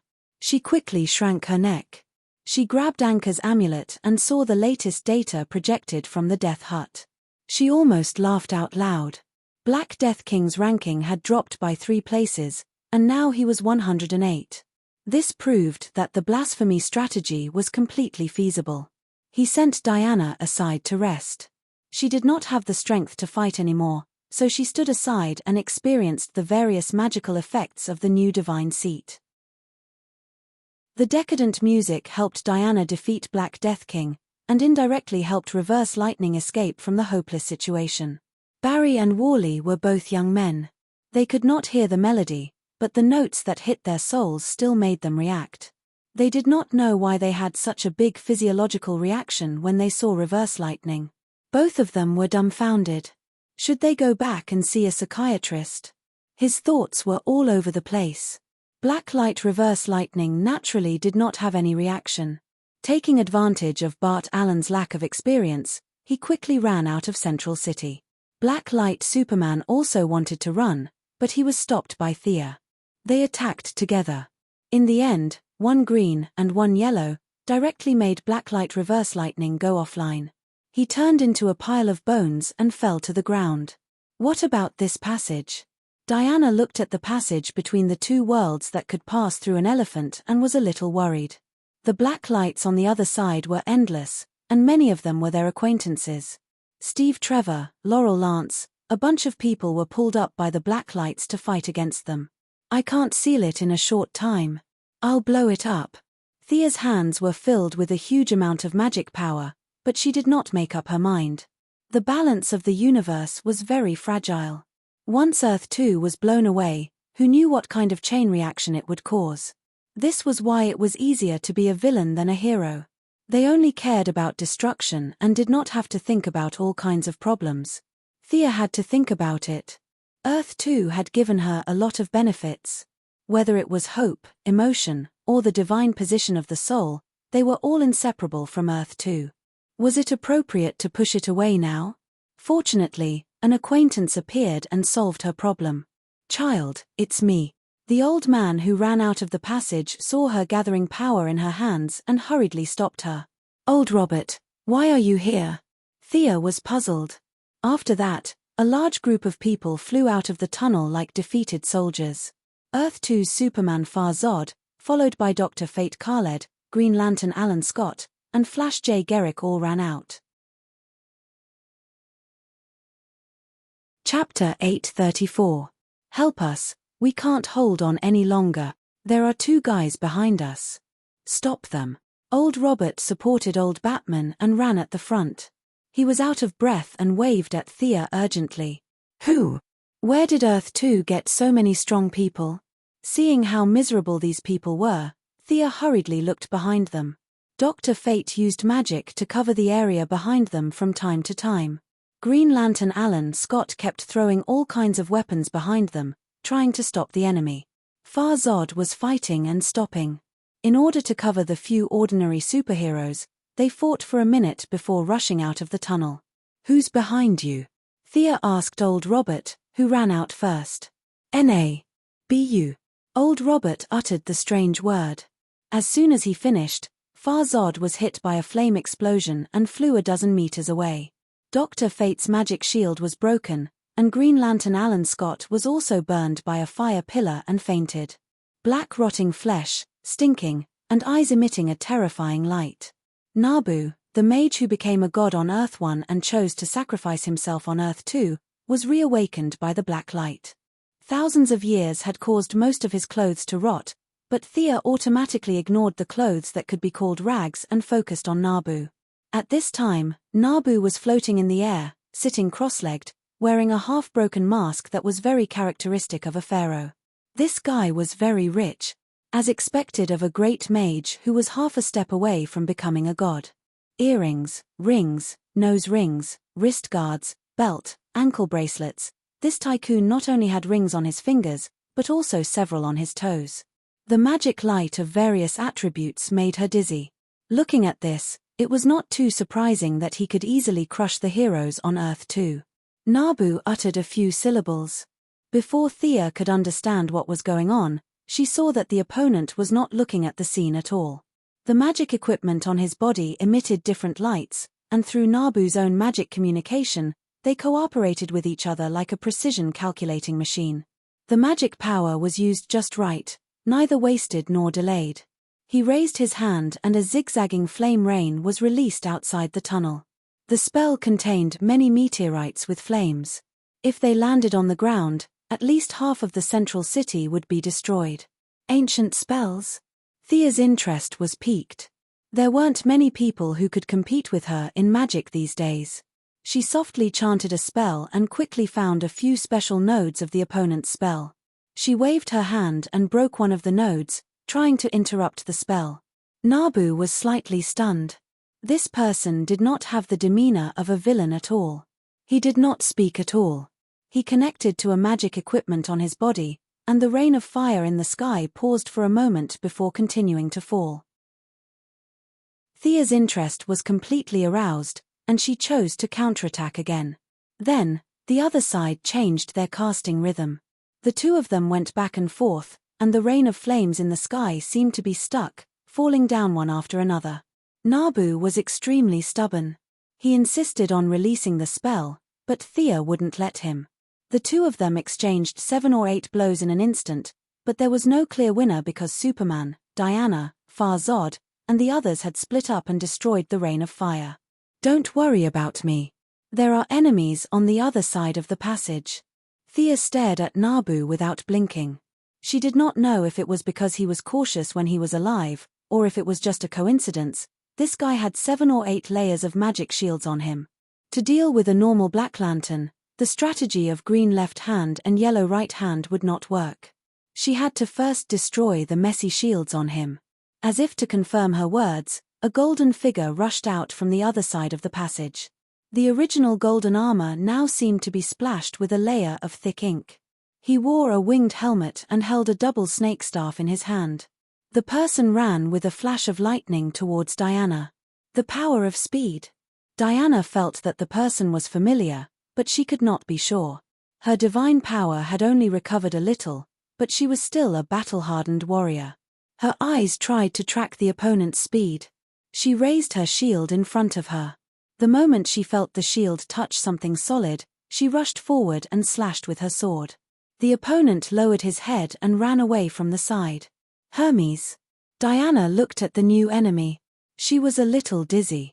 His appearance was completely different, but if the rotten muscles were removed, he would be the tall and handsome god of speed that was recorded in the Greek classics. This guy is Hermes from Earth 2. He is the fastest person on their side. Jay Garrick's power of speed was given to him before he died. Thea saw this scene from the corner of her eyes and explained without looking back. She had already fought with Nabu. Nabu's magic was at the peak, but she was not bad either. She was at a higher level, so it was only a matter of time before she defeated the opponent. Hearing that it was a fast person, Barry was excited and ran to support Diana. This run showed the difference. Hermes was too fast. He used the power of speed. The opponent was a god, and Barry was just a human. Hermes could do many incredible moves easily, but Barry could not do it because of his limited body. The remaining few fast people were not as fast as Barry, so they could only be anxious. Earth 2's Sea King Arthur Curry came out. Atlantis did not sink to the bottom of the sea, but it was attacked by the Great Plains wolves in the first place. Arthur naturally died. At this time, Black Lantern Sea King was holding a trident, accompanied by Black Lantern Malar. Superman faced the two of them, but he was ambushed by Black Lantern Batman. A kryptonite dart almost killed him. It was Psyker, Caitlin, and the rest of the people who worked together to save the big boss of the Justice League. Seeing that the situation was not optimistic, Thea began to attack Nabu. This mage, who was only one step away from becoming a god, was unusually tenacious. He defended 70% and attacked 30%. When the shield was broken, it was immediately repaired. When the magic trap was removed, another one was placed. Thea was tired of it. If a normal human mage played with her like this, the battle would be over with 3 soul attacks at most, but Black Lantern was immune to all soul attacks. She could only counter the opponent's attacks in a textbook way. On average, the opponent cast 9 spells, and she could counter 10 in the same time. She could still win, but it would take a lot of time. She still had to save power to deal with Black Death King. It was not worth it to fight Nabu to the death. However, the opponent's magic was very powerful, and no one could block it except her. Diana had previously saved a guardian, and Sia was prepared to ask him for help. Unexpectedly, when she looked around from the corner of her eye, this grandson had already run away without saying a word. She had no choice but to ask others for help. Thea summoned the big lowly raven to help her break the shield. The demon princess, who was very violent in her bones, was also interested when she heard that it was such a mission. Chapter 835. All kinds of dark magic were thrown at Neb. It was simple and crude, and the big lowly could not see the difference between magic shields and magic traps. She just relied on her abundant magic power to attack. A magic incarnation appeared behind Raven, and a dark raven that covered the sky directly hit Neb's shield. This hit directly broke 3 layers of the shield, and Neb finally began to panic.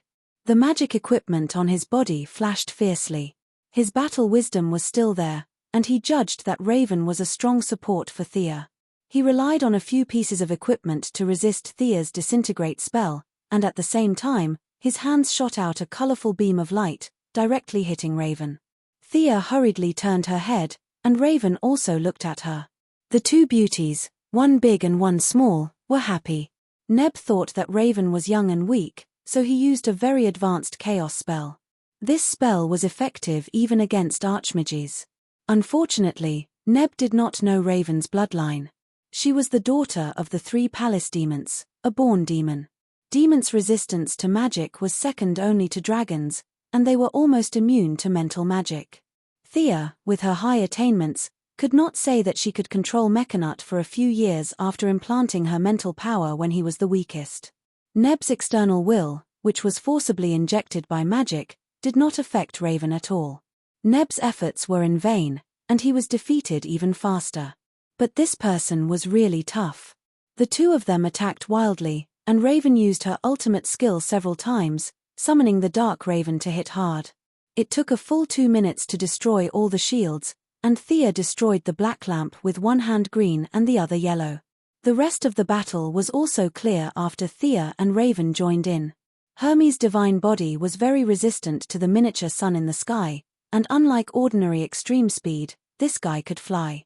Several people chased after him, and finally took him down with difficulty.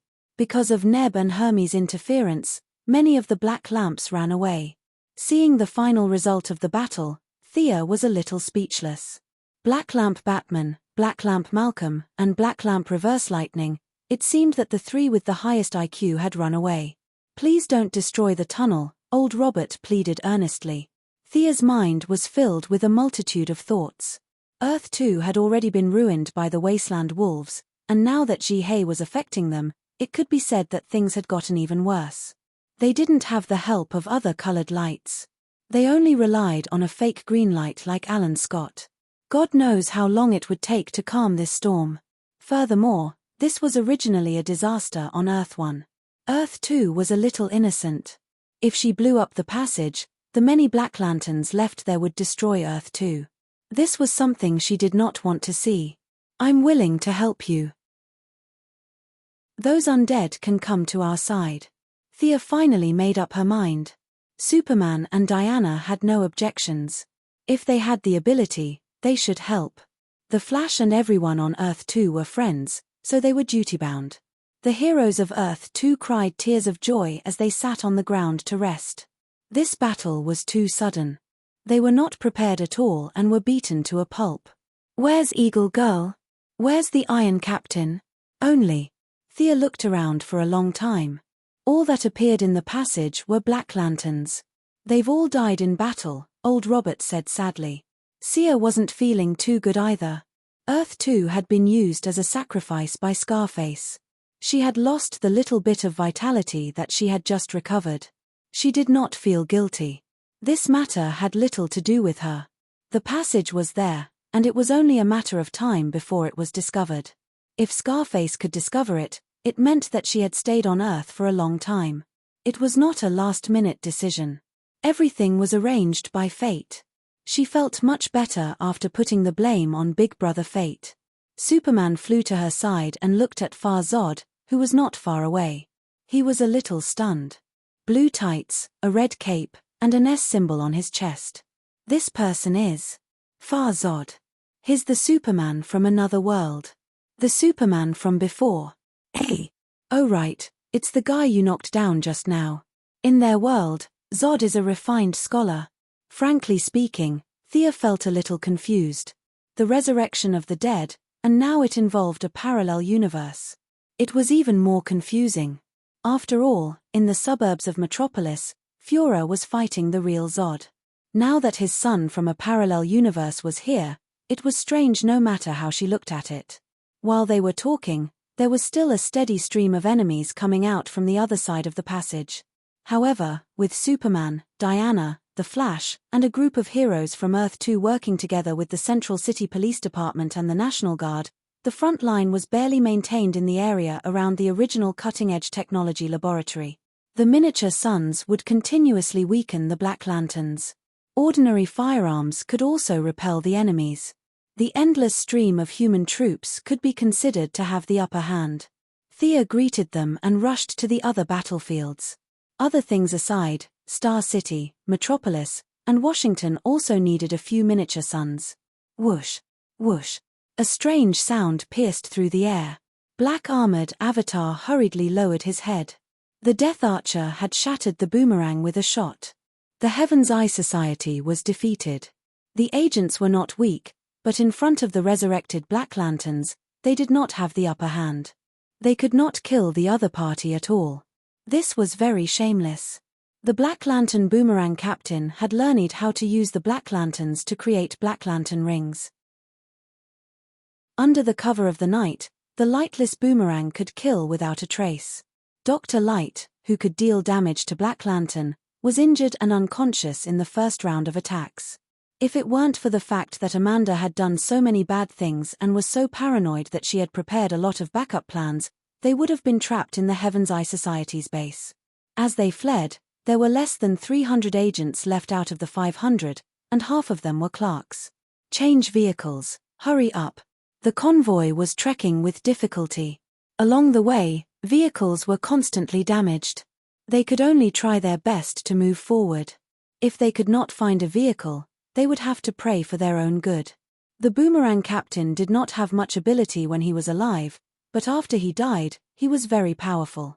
His invisible boomerangs tormented them greatly. Avatar, my old boss, are you okay? Dr. Munn and I are here to see you. Rick Flegg, the ace agent that Avatar had been very optimistic about and had prepared to nurture as the leader of the Suicide Squad, was now chasing madly in the distance with a dark glow in his eyes. As if to illustrate his words, the Charm Witch, who had been pulled up by Black Lantern again, raised her hands high. Dark magic surged, and she cast several shadow arrows at Avatar and the others.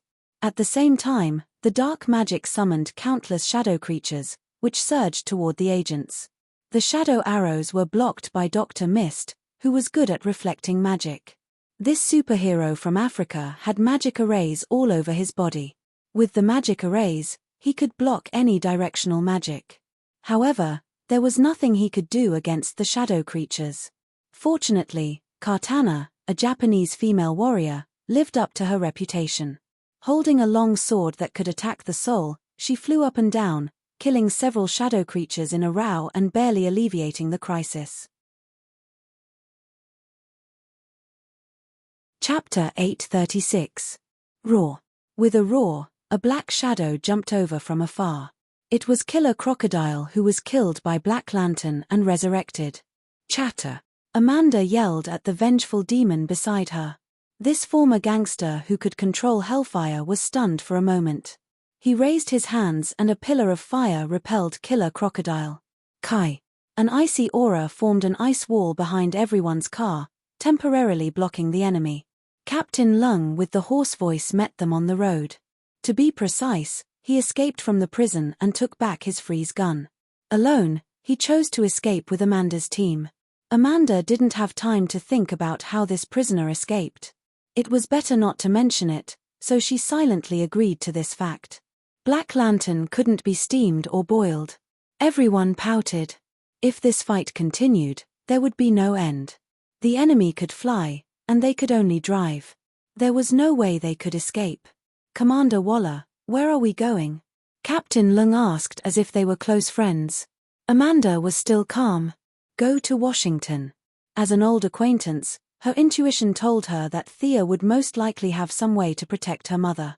It was safest for her to go to Washington in the name of rescuing her mother. Her little plan, in the eyes of the agents, became a pillar of the Gongzhong nation. Being chased like a dead dog, she still couldn't forget the country's leader.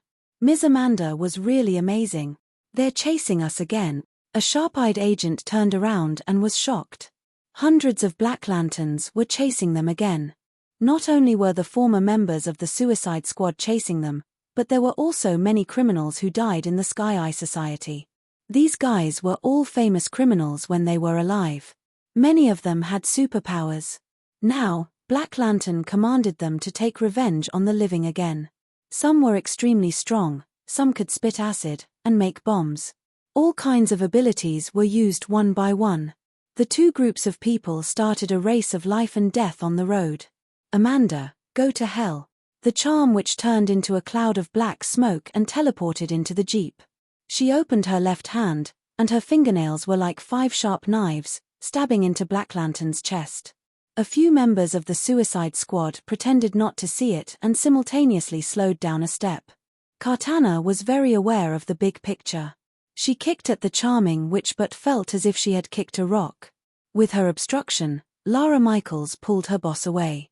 However, her sharp nails still left 5 bloody wounds on Amanda's shoulder. "Attack her!" Avatar roared at the members of the Death Squad. These guys still needed to be taught a lesson. What a scam. Death Archer, Vengeance Demon, and martial artist Bronze Tiger were a little displeased when they saw that she had escaped with her life.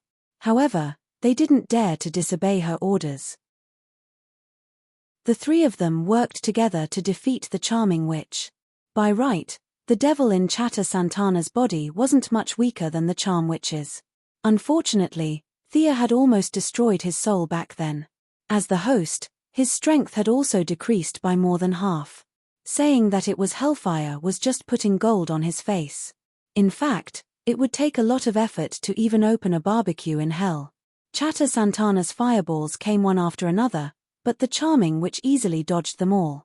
Even if she hit twice, it wouldn't affect the overall situation. Veins popped out on Death Archer's forehead.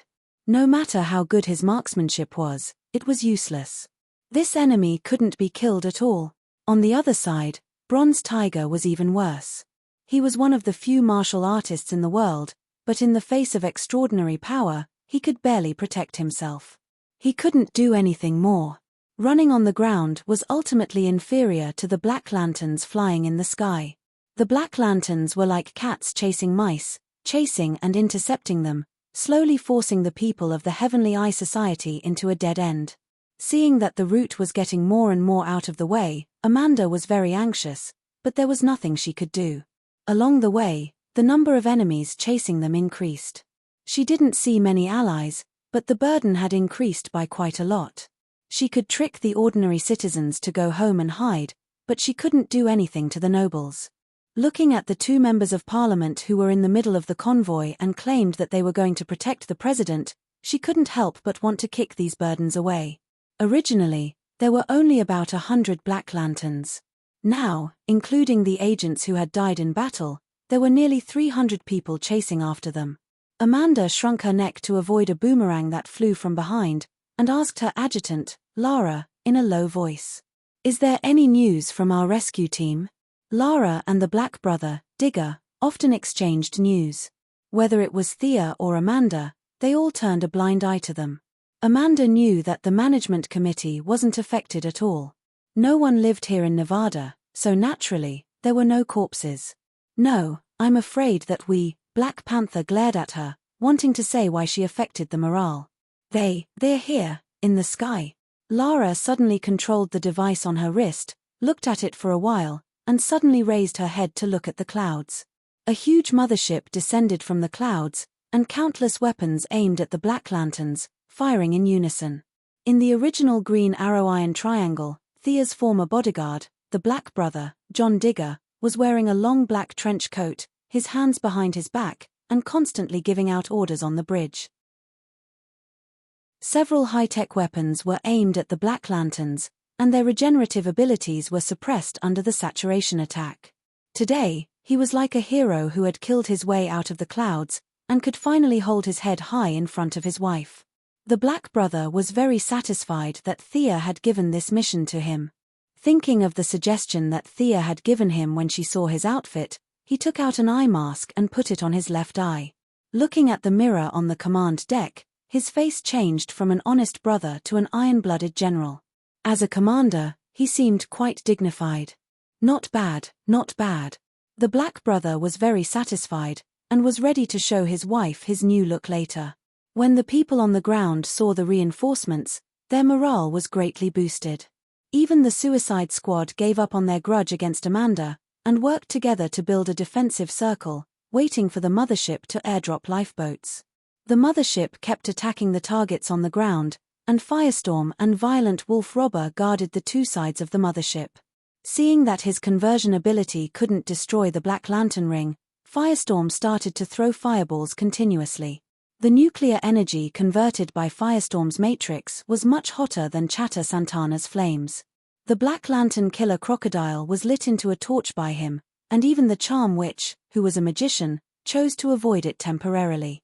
On the other side, Violent Wolf Robber was playing around, riding his flying Harley-Davidson motorcycle, whizzing through the sky, and sitting in the side compartment was someone familiar to Death Archer. Ha ha ha ha. Little wolf, hurry up. Accompanied by crazy laughter and all kinds of explosions, Death Archer looked at the ugly girl waving at him from afar. Seeing that she wanted to greet him with a bomb, he hurriedly raised his gun. Chapter 837. Reality proved that Clown Girl was not that crazy. She looked at the bomb in her hand and then at Deathshot, who had a strange expression on his face. She smiled brightly and placed the bomb in her left hand while waving her right hand at her former colleagues on the ground. What's the big deal? Deathshot was very unhappy. His close comrade had been pardoned for a groundless reason. This made him feel sour. During one of the missions, Amanda accidentally brought up this taboo topic in the Suicide Squad. He finally found out the whole story. The ugly girl was a woman. Because of such a ridiculous reason, he still continued to risk his life, and the other party seemed to be having a lot of fun. This alien is also an idiot. Sooner or later, he will be killed by that troublemaker. Deathshot was famous for his good eyesight. He immediately saw Violent Wolf Robber beside Clown Girl. This skin color, this appearance, he was definitely not from Earth. 2 seconds later, he felt that he was wrong. Who knew who would be the one to kill who? Violent Wolf Robber was not afraid at all. He rode Harley and charged into a large group of Black Lanterns. This guy was still shouting as he killed. His voice was so loud that it was like he had a human speaker. He was afraid that others would ignore him. Haha, your Earth is too lively. Only Macho Man likes it here. Clown Girl in the side compartment also displayed her death-seeking spirit to the extreme. This new friend was crazier than her. This made her very happy. She threw all kinds of bombs at the Black Lanterns. The Black Lanterns did not feel pain, but their memories were still there. They were all unruly criminals and had never seen such arrogant people. They all turned their guns and wanted to take them down. Go to hell. Trash. Among them, Charm, which was the fastest. She turned into black smoke with a whoosh and was already behind Violent Wolf when she appeared again. Her 10 fingers were like sharp swords. Before Berserk Wolf could react, she had already pierced his neck. After that, she moved her hand horizontally. A huge head was tilted to the side. His spine was also exposed to the air. He looked extremely miserable. Just as the Charming Witch thought that the outcome of the battle had been decided and was about to kill the Clown Girl, Shooting Death in the distance raised his gun and was about to save the Clown Girl. Then, he saw the Berserk Wolf's head twist to the back and look at the Charming Witch. That little bit of flesh was not enough to support his big head. He could not see the charming witch, so the little ugly girl kindly held his head for him. Only then did he see the real person. Ha, the only fierce man is not afraid of any sneak attacks. Berserk Wolf pressed his head back onto his spine. His action was simple and rough, completely ignoring the blood vessels and nerves. Two palm leaf fan-sized hands squeezed his neck, and the powerful self-healing ability connected the muscles on both sides of his neck. Soon, his neck, which had been torn in two, was restored to its original state. After doing such a shocking thing, he didn't have any self-awareness. He grinned, picked up a big axe with his left hand, and chopped the charming witch into two halves from top to bottom. The self-healing ability of the black lamp was not weak either. A large number of black lines connected the two halves of the corpse. The charming witch's face was ferocious. She wanted to see whose self-healing ability was stronger. Seeing that the self-healing was over, she raised her hand and wanted to shoot a shadow arrow. However, she realized that her body was a little strange. She looked down and saw a round bomb with a smiley face painted on the front of it in her stomach. A short wire was exposed on the outside in an exaggerated manner. "Get off, idiot." Berserk Wolf picked up a heavy chain with his right hand and slapped it on the face of the charming witch, knocking her off the motorcycle. Then, there was an earth-shattering explosion, followed by two crazy laughs. Relying on the two crazy people to attract attention, John Diggle landed two emergency spaceships. Amanda and the others were finally rescued successfully. Lara saw that her husband was wearing an eye patch and was very confused. "You were fine during lunch. What's the meaning of this? How did you become blind in such a short time?" Technological equipment. Seeing his wife's concerned eyes, the black man was quite happy. He was not lying. Thea had to make him wear it willingly, so she integrated a bunch of communication, infrared, and positioning functions into the eye patch. It could be said that she had put in a lot of effort to make the black man look more like the braised egg next door. It was a pity. Double couplet character designs for Felicity were all focused on heroes. In the end, the former Miss Hacker had designed a tall and handsome white man based on her boyfriend's model to be the commander of all the heroes of humanity. This result made the Missy feel uncomfortable. It was only when the black man applied to lead the Celestial Mothership that this regret was made up for. After picking up everyone, the Celestial Mothership flew out of the atmosphere and activated the cloaking device. This cloaking technology from planet Dino was definitely the best in the universe. Back then, Thea and Batman could not discover it, and now, Black Lantern could not find it either. Along the way, they stopped and did their best to protect the civilians. Supergirl and the Martian Hunter also brought the DEO agents to join the battle. When they arrived at Washington, the spaceship was filled to the brim. The miniature sun stopped in mid-air. Washington's sky was still in the hands of humans. The Celestial Mothership joined the battle and once again defeated the Black Lanterns who were besieging this place. Only then did they let everyone down. The Black Man continued to drive the Celestial Mothership to rescue more people. A few superheroes also followed. Amanda ordered her subordinates to station while she did not rest. She entered the White House. Regardless of whether it was true or not, she had to at least make a report. She had a good plan, but it took her a minute to push the door open because the house was full of people. Representatives, governors, and mayors had similar thoughts. These people were also using the excuse of protecting the president. Those who did not know would think that they were loyal. Moira was in a terrible state dealing with this group of people. She tried her best to persuade them that they could move to the new world. It was very safe there.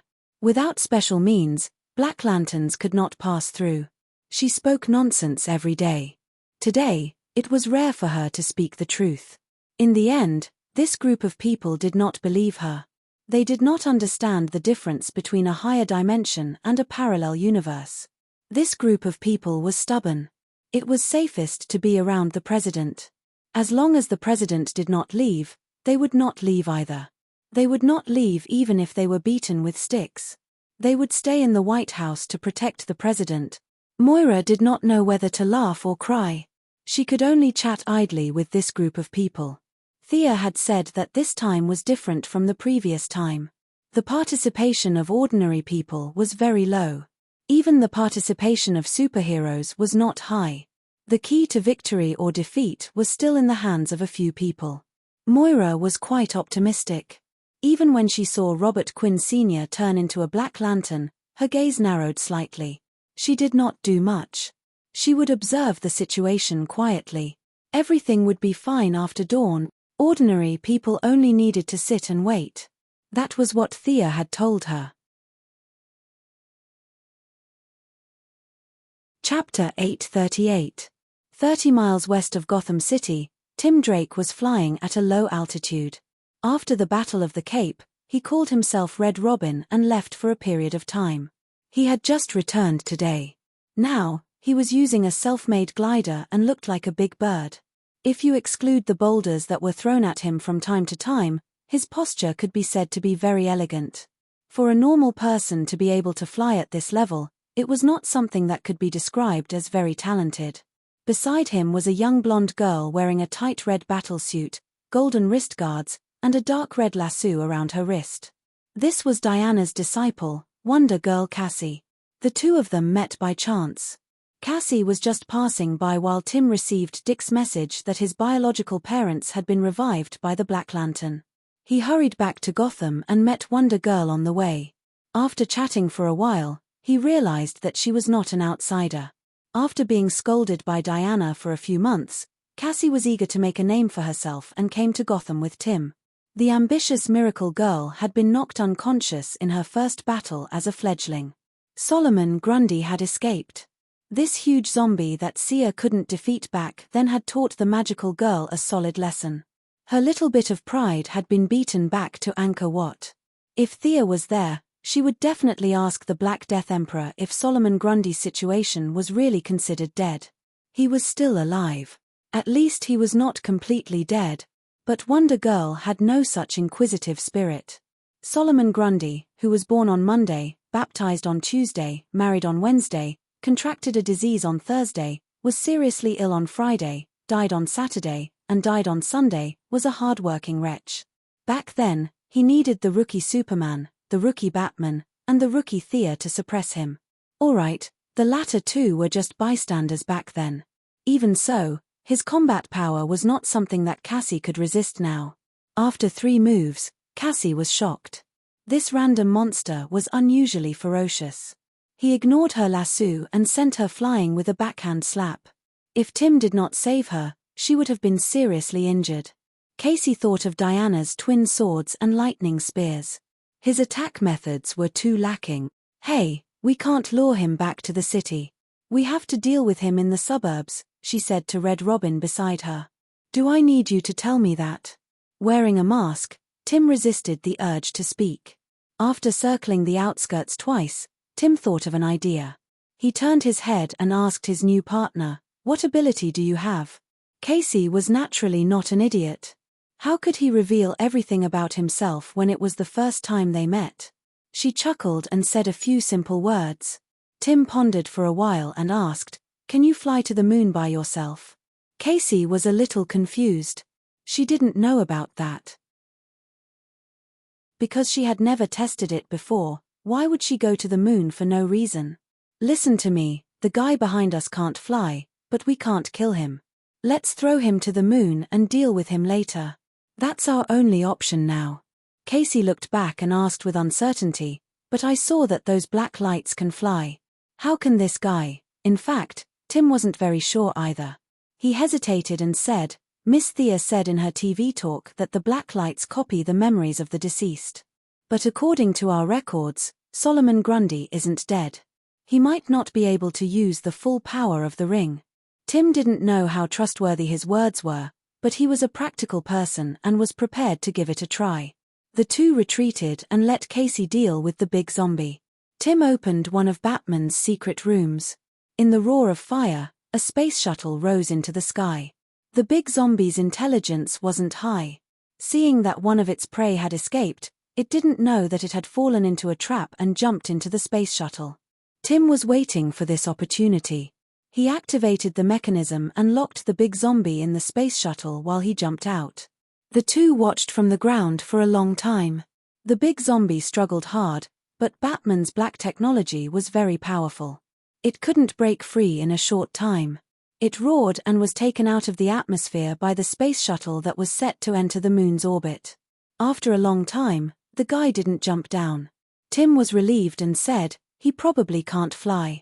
Casey was a little surprised. This guy is quite resourceful. Such a troublesome enemy, and he took care of it so easily." The two of them were very responsible. After waiting for a few minutes and seeing that there was no response, they went to Gotham together. Gotham was a mess. It had to be said that Batman's principle of not killing had a good effect. A bunch of criminals with ulcers on their heads and pus on their feet were living quite well. The two-faced man who had been hiding all this time even gathered his subordinates to attack the Blacklights. In his mind, Gotham was his territory. How could he let a bunch of dead people touch it? Most of the first-line criminals survived. Unfortunately, some of the second-line criminals who weren't very famous died in the fight. Now that they were all revived, together with Dick's parents and Tim's parents, the Blacklights turned Gotham upside down. When Tim brought Casey to find the then Batman Dick Grayson, they saw him and Damian each carrying a flamethrower and in a stalemate with the Blacklights. There were two people beside them, a man and a woman, who were carrying their own equipment and helping to set the fire. The woman was a local of Gotham. Tim had seen her before. She was Miss Firefly, who was good at setting fires. The man had a big head and a big body. He had a fierce face. This was Heatwave, who had specially come from the central city to find Miss Firefly to exchange his knowledge on setting fires. The four of them barely held the line. The Blacklights were blocked by the flames. Tim hurriedly led Casey to join the battle. The six of them fought to the death and finally broke out of the encirclement. "Let's go to the Gotham police station." Tim didn't say anything because he felt uncomfortable when he saw his parents who had passed away a long time ago. Dick was now using the identity of Batman. He gave orders without hesitation. The few of them knew to stick together. Even if Heatwave and Firefly didn't want to, they had no choice but to run for their lives. When Thea arrived at Gotham, Old Gordon had already returned. The police officers found their backbone and took out their flamethrowers to deal with the Blacklights. A group of superheroes also helped to stabilize the situation. She cast a legendary spell again and left a miniature sun to help them resist the Blacklights' attacks. "Boss, what about that guy down there?" Seeing that she was about to leave, the dead Boston Brand hurriedly stopped her. He wanted to ask what was going on. His own corpse was alive and kicking, killing people and setting fires down there, while he himself was still a lonely ghost. In fact, Thea couldn't figure out the situation of a dead person. Was he considered alive or dead? According to the Black Death Emperor's understanding, he was definitely dead. However, from the perspective of Thea's soul, the soul of the dead was still there. His consciousness was still there, so he was still alive. From this point, it could be seen that her definition of death was completely different from the Black Death Emperor's. "That's definitely not you. That's just a puppet. You must remember this," she said to the dead man very seriously. Thea was so busy that she didn't have time to give a long explanation. Seeing that the dead man was her lackey, she gave him a few simple instructions before leaving. The dead man was still very confused. Anyone who saw their own corpse wandering down there while they were floating in the sky would feel a sense of absurdity. He wanted to find out the truth. After visiting dozens of planets and seeing countless wonders in the universe, the dead Boston Brand felt more and more strange about himself. There was no special case like him who could wander around the universe after death. Chapter 839. Seeing that his body was still moving below, he no longer hesitated and rushed in as if he was possessed. A familiar body. When a dead man entered a rotten body, his first reaction was that it was so familiar that he forgot that he was dead, as if he were still alive. He subconsciously wanted to touch his head, but his arm moved slightly, and he was swallowed by a more magnificent will. When he regained his consciousness, he found that he had become a dead man again, and it was all dark around him.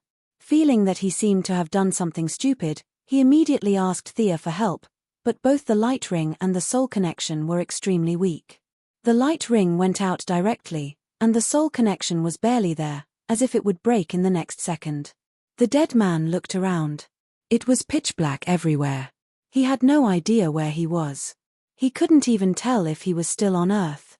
I'm already a dead man. Am I dead again? Could a dead man die again? What would he look like if he died again? He had a lot of philosophical questions in his head, and he suppressed his confusion. There was no difference at all around, except for darkness. He could only find a direction to fly in. He flew and flew. It felt like he had been flying for a long time, but it also felt like a few minutes. Finally, he saw something beyond the black. There were strands of white floccule, crisscrossing and crisscrossing. White should have made people feel bright and comfortable, but the white here was full of decay and dilapidation, like an old house.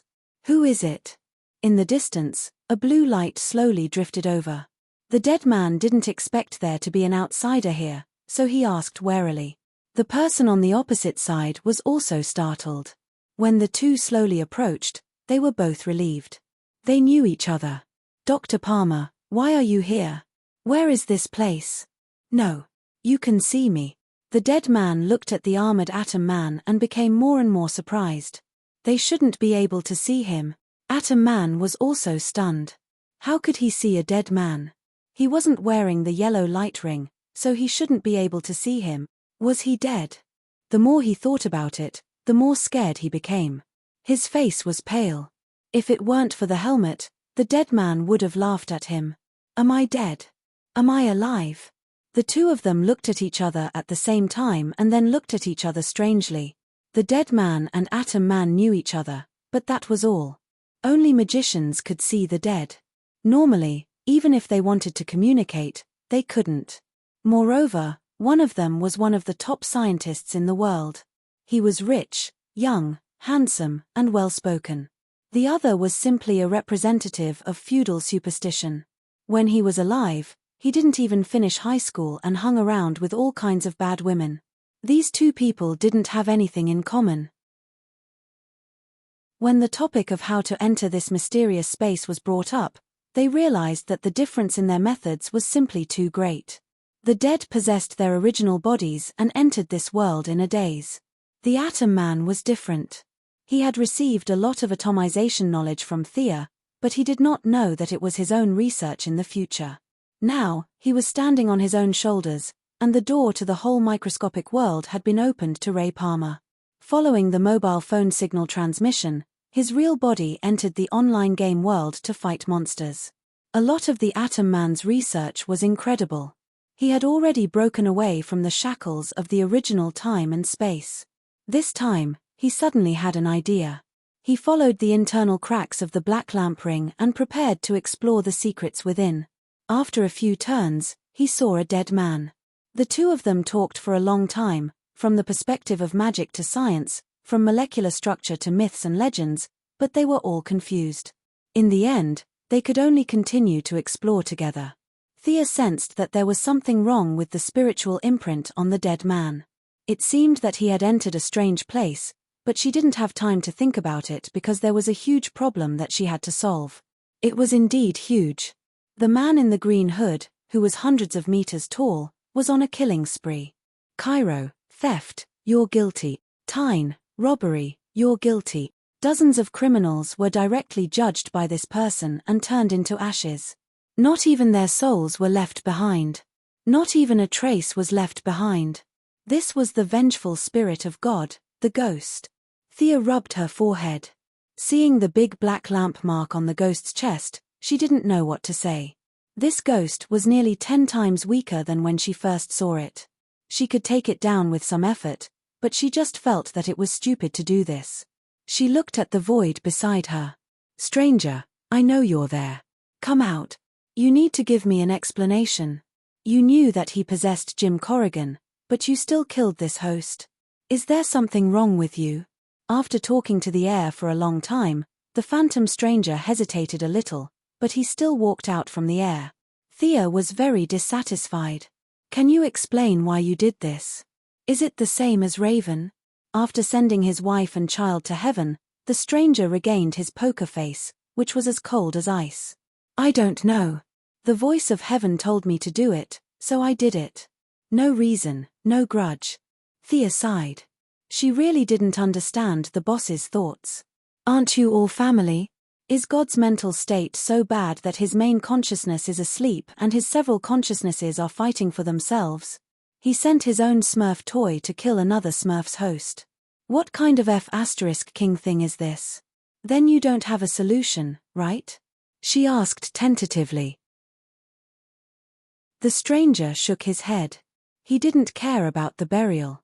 If you don't like it, come and kill me. I don't want to live. Thea was speechless. You win, I can't afford to offend you. After observing for a while, she realized that the phantom was quite interesting. Without a host, he was invincible, but with a host, he immediately shrank. According to Thea's estimation, it was a problem of purity. Without a host, he was God's vengeful spirit. There was only one word to describe it: strong. With a host and impurities, his realm instantly fell to the mortal realm. Now that he had become a black lamp, his power was separated by a layer. From Thea's point of view, she could still take him down with some effort. She was depressed. This guy could only be fought by her. It was a joke to leave him in Gotham and let Dick, Barbara, and the others deal with him. Hey, big guy.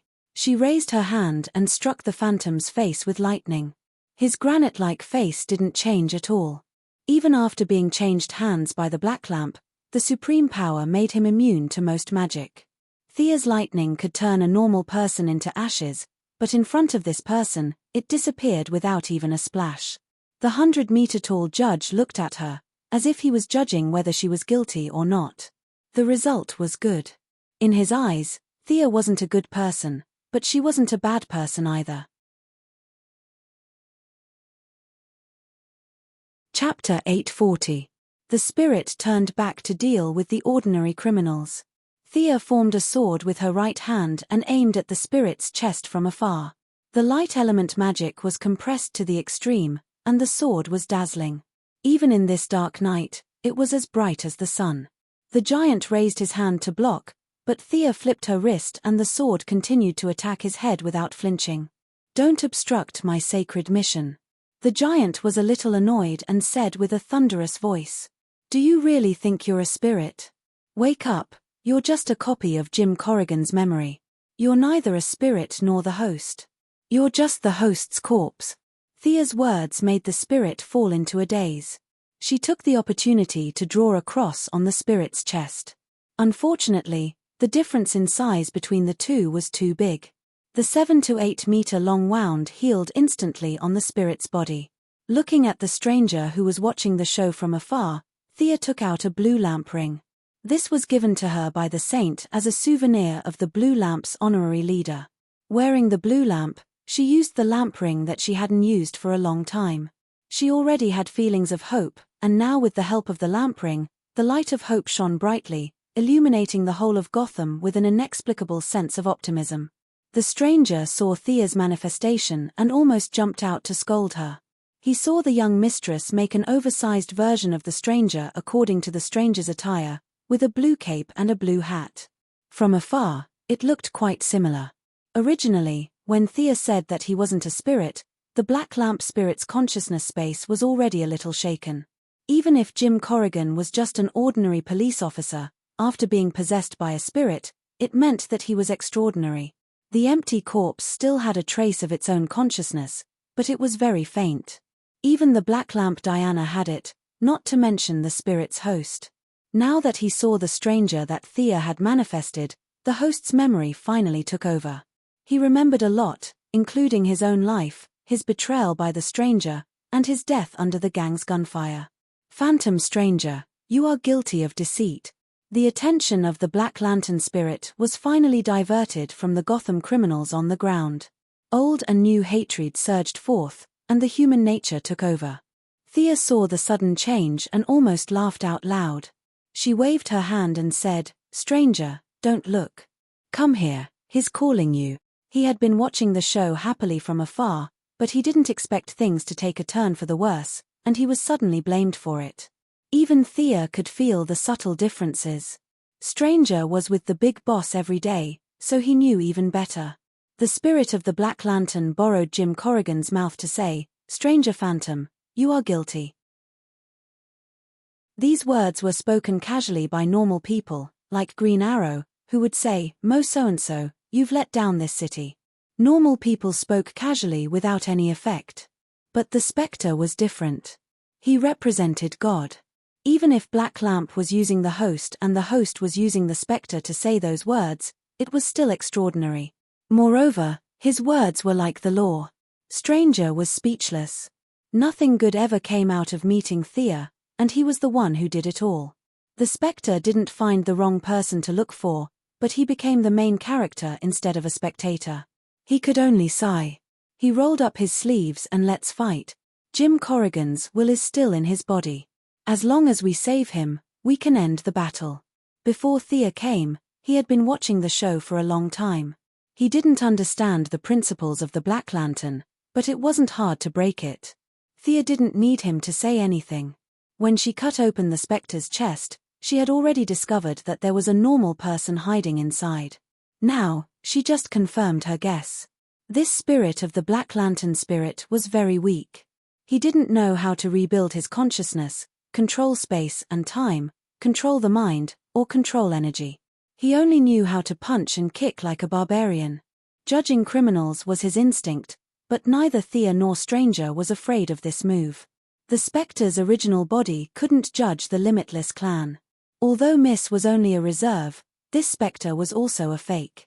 Stranger was even more so. He wanted to judge him to death, but God didn't let him die. Since death was useless, the spirit of the Black Lantern spirit could only fight with his fists and kicks. Stranger also had the ability to grow. The three giants surrounded each other and started fighting. The scene that appeared in front of the Gotham crowd was two giants with blue capes and blue hats beating up a giant with a green cape and green hat. From afar, the two blue capes looked exactly the same. "Phantom Stranger, you're guilty. Phantom Stranger, you deserve to die. Phantom Stranger." The spirit of the Black Lantern spirit couldn't beat them, so he could only take advantage of them with his mouth. Stranger was depressed. "Two people fighting you, why do you keep cursing me?" The lantern ring was very good at imitating. The stranger that Thea conjured was very lifelike. If you didn't look carefully, you wouldn't be able to tell who was real and who was fake. "You're guilty." The three of them were fighting. Suddenly, the spirit of the Black Lantern spirit slapped towards Thea's right. Who was he hitting? Seeing that she wasn't the target, Thea didn't care. However, she saw Stranger on her left. What was on her right? She heard a loud shout, "Hank, be careful." Thea hurriedly turned her head and saw the Warhawk in his white combat suit and red cloak. Hank Hall was caught off guard as he flapped his wings in a bid to leave the range of the Warhawk's palm. His younger brother, White Pigeon Hall, also stood in front of him, hoping to block the strike for his brother. Unfortunately, Tang Hall was too pure. The spirit of the Black Lantern spirit's hand passed through his body without any hindrance and hit Hank Hall directly. The wrath of God wasn't something he could withstand. His hands were stained with blood. Hank Hall was directly smashed into powder. Even his soul didn't escape. "No. I'll kill you." The furious Tang Hall ignored Thea and Stranger and punched the spirit of the Black Lantern spirit. "You're not guilty. Get out of the way." The spirit of the Black Lantern spirit looked at White Dove for a long time. This person was surrounded by holy light. Not only was he not guilty, he would be the best of the best even in heaven. He couldn't judge him. White Dove ignored him. He only wanted to avenge his brother. At first, the spirit of the Black Lantern spirit didn't care. Thea and Stranger didn't stop attacking. They wanted to avenge War Eagle at least. However, after exchanging 2 blows, they all retreated. It was because the White Dove was too dazzling at this moment. Being pure didn't mean that he was easy to bully. White Dove had long forgotten the fact that he was only slightly stronger than ordinary people. As he attacked selflessly, dazzling white light appeared around his body. God, it's hard to imagine, there's such a person in the human world. Angel Zoria, who had been following Stranger, walked out. He couldn't understand why this human was more angelic than an angel. Compared to White Dove, he, the Real Eagle Angel, was like a fake. Chapter 841. Connection disconnected. Connection disconnected. In Gotham City, many of the black lights that came into contact with the White Dove's light disconnected and turned back into bones. Everyone looked at the place where they fought, wanting to know what happened. Don't stop it. The white light in front of her became brighter and brighter, covering the whole of Gotham. Thea only felt sad, heartbreaking sadness. In the strong light, he vaguely saw another seer. He saw the little unicorn waving at her and being separated by force. This represented the kindest side of her. In the end, she fully burned with the White Dove and turned into a white light that hit the chest of the Black Lantern Spectre. Thea reached out her hand a few times and stopped several times. The past was the past, and she did not regret it. Even if she had to start all over again, she would still work hard to move forward. The white light enveloped the whole city and spread out for hundreds of miles. All the black lights in the area disconnected. However, the Black Lantern spirit was truly powerful. Facing the final blow of the White Dove that burned away its life force, it still managed to hold on. However, its grey body was severely damaged, and its dignified face was also burned by the white light until it looked like a ghost. Thea did not have time to feel sad for the brothers War Eagle and White Dove. She saw an opening and used her arms to block the spirit's punch. At the same time, her hands were like hooks, grabbing the spirit's chest and tearing it apart. The rotten flesh could not stop her. There was no flesh or heart behind the grey chest, only a curled-up figure. "Quick, pull the main body out," she shouted for the stranger's help. The stranger did not hesitate. He reached out and pulled out the host trapped in the Black Lantern spirit. Swoosh! As if a waterfall fell from the sky, a huge amount of energy poured down. The blue lantern was shattered, and Thea retreated hundreds of meters. The stranger was still holding the host in his hands. He was familiar with this energy. The real spirit had descended. The light flowed and the Black Lantern was shattered into pieces.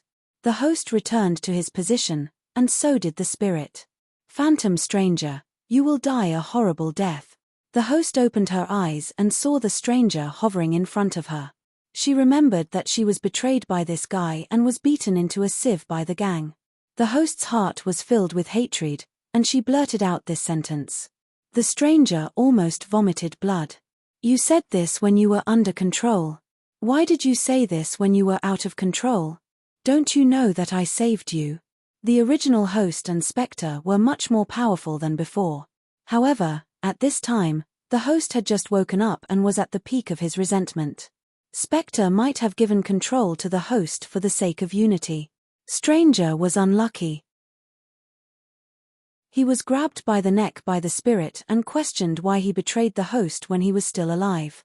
The stranger was enraged. "You're grabbing my neck. How am I supposed to talk?" She hurriedly looked at Thea. "Can you explain?" He turned his head and saw that Thea's face was extremely pale. She reached out and touched the ground. Her expression was as sad as one could imagine.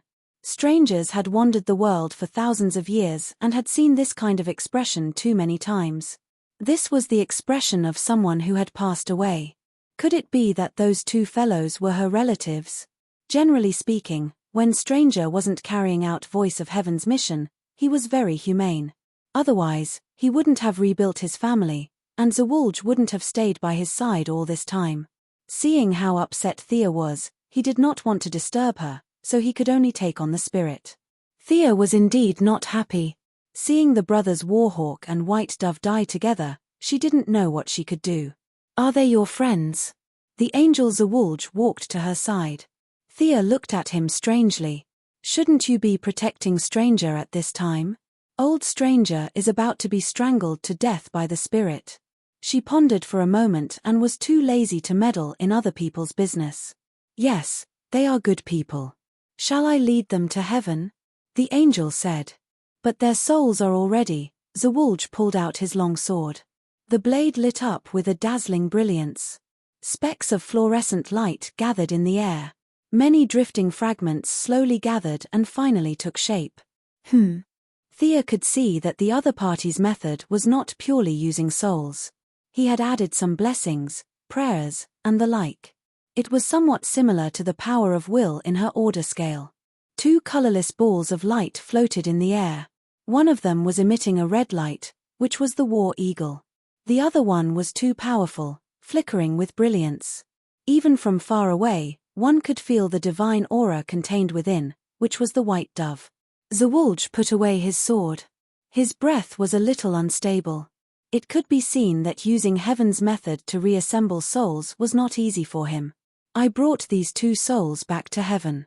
They should be respected, the angel said solemnly. Thea glanced at him. What are you pretending for? The warhawk was just incidental. The white dove was the key.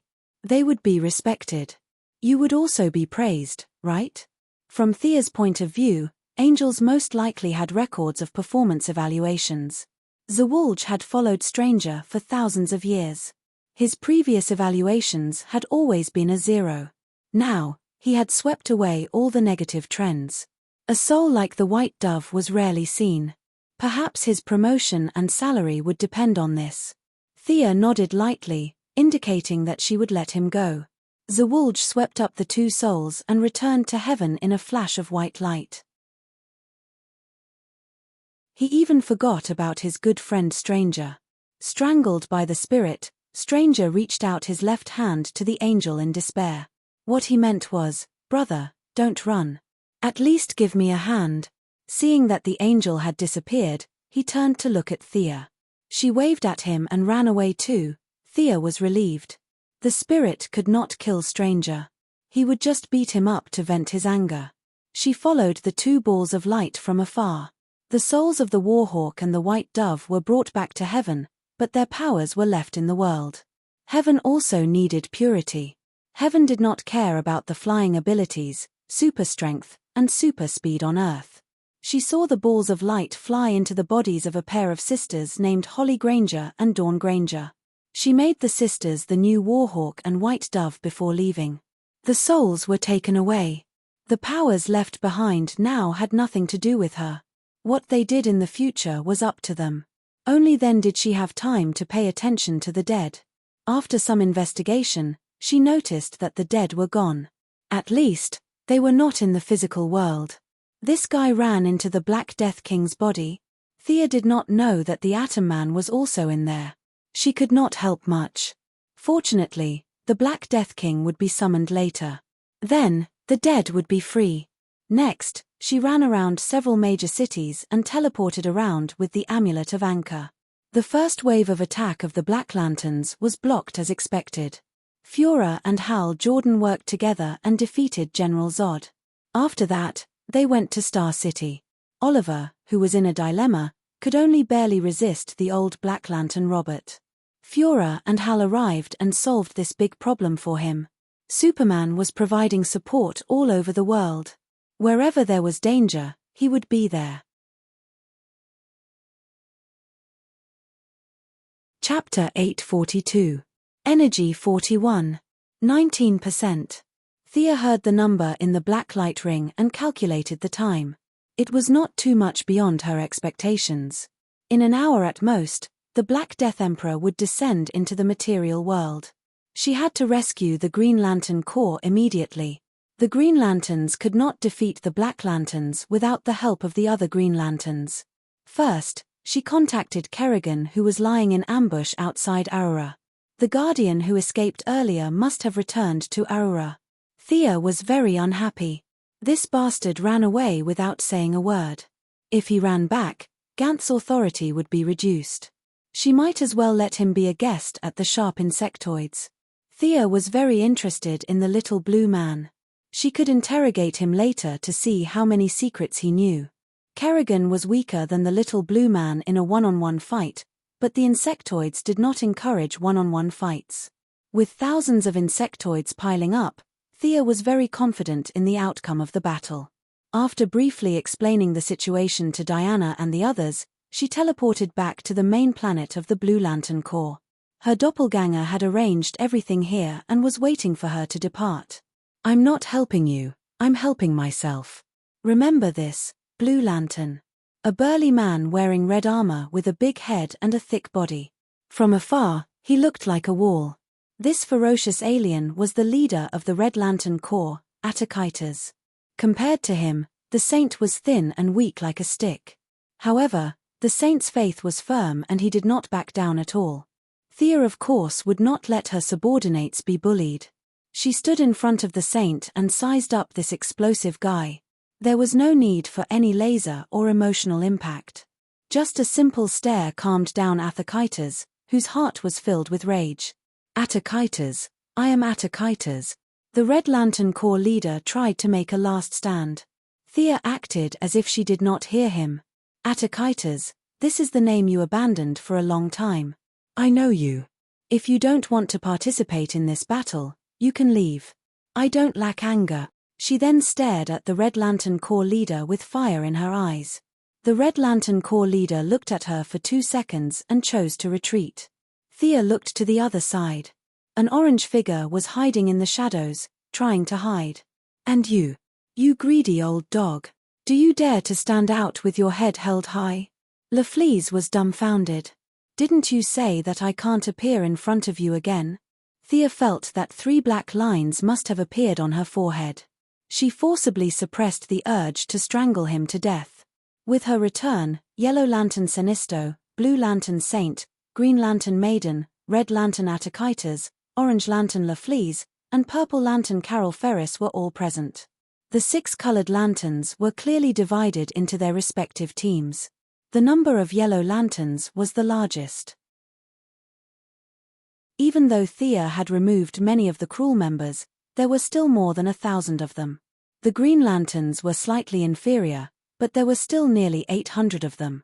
The remaining lamps were all in a terrible state. There were only 50 purple lanterns left, 30 red lanterns, 4 blue lanterns, and only 1 orange lantern, Laflitz, was left. She originally wanted to depart immediately, but in her impression, whether it was in the movies or in reality, the leader always had to say a few words. The saint also told her that no matter what, she had to do a motivational speech to let everyone have hope and understand the meaning of the battle. In short, this was a habit before a big battle. She thought about the wording and made an opening speech. I know that everyone is confused. Why do we have to rescue the Green Lanterns? Aren't they our enemies? Let me tell you the reason. I want benefits. I won't do anything without benefits. LaFleeze hugged his orange lantern and squatted on the ground muttering. Thea pretended not to hear and continued her speech. The black lanterns must be destroyed. They are the enemies of all life. They will fill our bodies with death. Endless emptiness will fill the universe. Emptiness? That must be referring to my stomach. I haven't eaten for 2 hours. LaFleeze continued to mutter in a low voice. Thea was furious. Talk more nonsense and I'll kill you. Seeing the young lady's eyes burning with anger, LaFleeze trembled in fear and instantly shrank back. After being interrupted twice by him, Thea forgot the generosity that she had been brewing. She hurriedly said a few words. She talked about how the teeth would be cold without the lips, how the Green Lanterns could not be destroyed without the Green Lanterns, and how the Green Lanterns could not be destroyed without the 6 lanterns.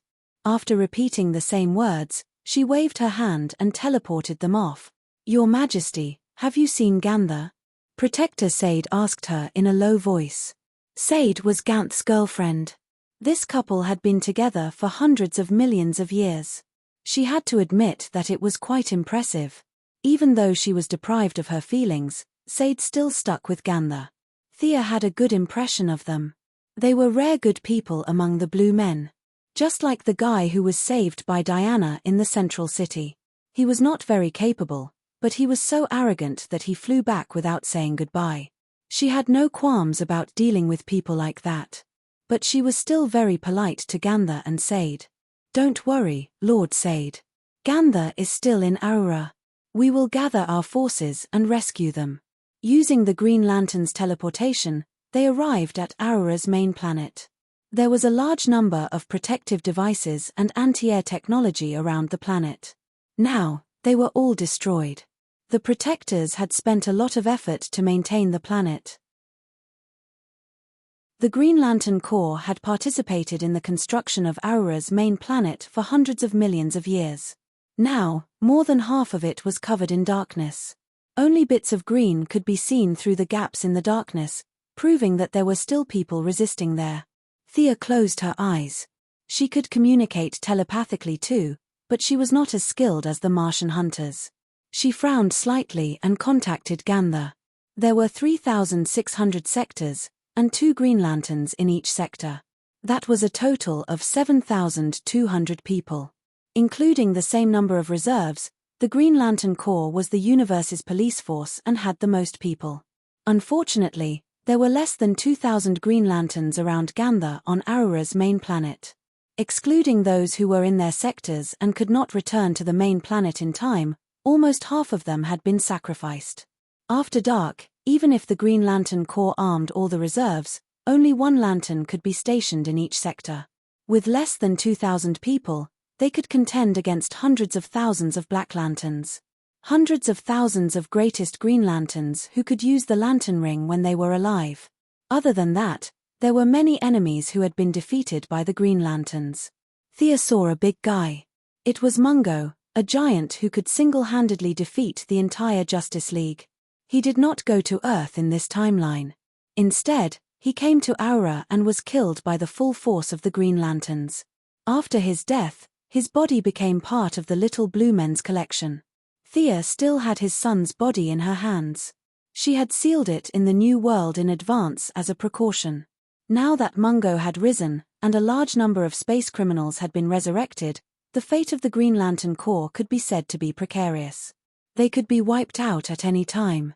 Ganther joined the battle several times, but he could only retreat. Wait a moment. Thea ordered the troops to stop. She half-squatted on the ground and began to draw a formation. Why aren't we killing our way in? Ganther is in danger, Sade said anxiously. Ching-En stopped her. Lord Sade, please wait a moment. Aura's space is abnormally slow. We can't teleport in, and the enemy can't come out. Lord Thea should be doing a more advanced space decryption. Sade remembered that before she was exiled, she was also a member of the Guardians. She did know about this. Teleportation was not a very advanced skill. Esper abilities, psychic abilities, psionic abilities, and magic could all achieve similar effects. As Guardians, they naturally sealed their own space tightly. This was very awkward. The Green Lanterns inside could not meet them, and they could not kill their way in. Chapter 843. Thea lowered her head to calculate as she drew a magic circle. Don't worry, my portal can send everyone in, but I need some time to dismantle your OUA's space gap. I don't want to go in. Only Lafflitz could say something like that. Thea lowered her head and ignored him. The method used by the Guardians was completely different from hers, more like a technological method. Fortunately, she was a genuine Grand Wizard, and with her suppressive level, she quickly found a flaw. A bright and colorful portal was directly erected. The Black Lanterns in the distance had already discovered them, and swarmed towards them like mosquitoes and flies. Go in, go in. Thea ordered her subordinates to go in immediately. The Green Lanterns were the most active, and the Yellow Lanterns were still unwilling to fight alongside the Green Lanterns, but under her strong pressure, they chose to obey. The remaining Purple Lanterns, Blue Lanterns, and Red Lanterns entered the portal one by one. Lafflitz wanted to run, and his eyes were evasive. You get in too. Grabbing him by the collar, Sia threw Lafflitz, who was trying to slip away, into the room. She raised her hand and a fire tornado and 2 chain lightning repelled the Black Lanterns. She was the last to enter the portal and cancelled the teleportation. Her main goal was to meet up with the Green Lanterns, and she did not want to be attacked from both sides. The other side of the portal was very crowded. Seth and Ganther were hugging each other, and the remaining Green Lanterns were looking at the 6 lanterns in a daze. The intensity of the battle was too high, and it made them a little slow. On the other hand, they all had the same thought. Damn, there are so many colorful lights in the universe. Akiro, give me back my brother's life. A nameless character saw the Yellow Lantern General Akiro, and rushed towards him like a madman, ignoring his trembling body. "Sinisto! You traitor!" A few other mentally retarded people mixed their own planet's dialect with the common language, and yelled that they wanted to clean house. Sinisto was extremely brave, and even dared to punch the Heavenly Father, so he did not care about these nameless characters, and raised his left hand to attack. Thea hurriedly pulled him back, and at the same time, as if she was pushing an old woman, she knocked down a few stupid Green Lanterns in one move. How did they survive until now when they came to fight without seeing anything? Idiots. I know you don't believe it, but the green light mixed with any kind of light can defeat those black lights. But that's not the main point. The main point is that we have to break out immediately. A bunch of brainless Green Lanterns. Telling them about the disaster that the universe was facing was simply unrealistic. They would not believe it at all. Thea's plan was to kill their way out and then find a place to have a chat. Ganther immediately responded. As the most humane guardian, he had a high prestige among the Green Lanterns, especially now that there was no news of the remaining Guardians. Everyone chose to obey. However, there were still many Green Lanterns who avoided eye contact, as if they were afraid that the Yellow Lanterns would sneak up on them from behind. They weren't vigilant when they should have been. Thea secretly commented on this group of people. "That's right. Let's kill our way out first. We'll talk later." The alien Green Lantern with a fish head and 4 arms was the first to respond. Thea knew him. He was Serac, the Green Lantern who controlled all kinds of chores on the main planet of Aura, or rather, the Green Lantern Supervisor. He was usually responsible for some of the missions issued by the higher-ups. To some extent, he was the bridge between the Guardians and the Green Lanterns. "Yes, let's kill our way out." A few of Hal Jordan's friends who had seen Thea also voiced their support. There was harmony, and naturally, there were disharmony. "Shut up. You betrayed the Green Lanterns. You're not my father. I have nothing to do with you." A purple-skinned woman pointed her finger at Sinisto, wanting to eat him up. Sinisto raised his arm and wanted to slap her. Thea could only grab him again. She had seen this woman before. She was Solonique Notu, Sinisto's daughter. Back in Karuga, Sinisto's family who did not betray the Green Lanterns were actually very happy. Unfortunately, everything had changed. "If there's anything, you father and daughter can go out and fight. I don't care even if you kill me. Now, behave yourselves."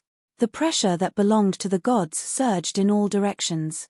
Intelligent creatures could feel a throbbing from their souls. Lafleas hid behind Atakaitas.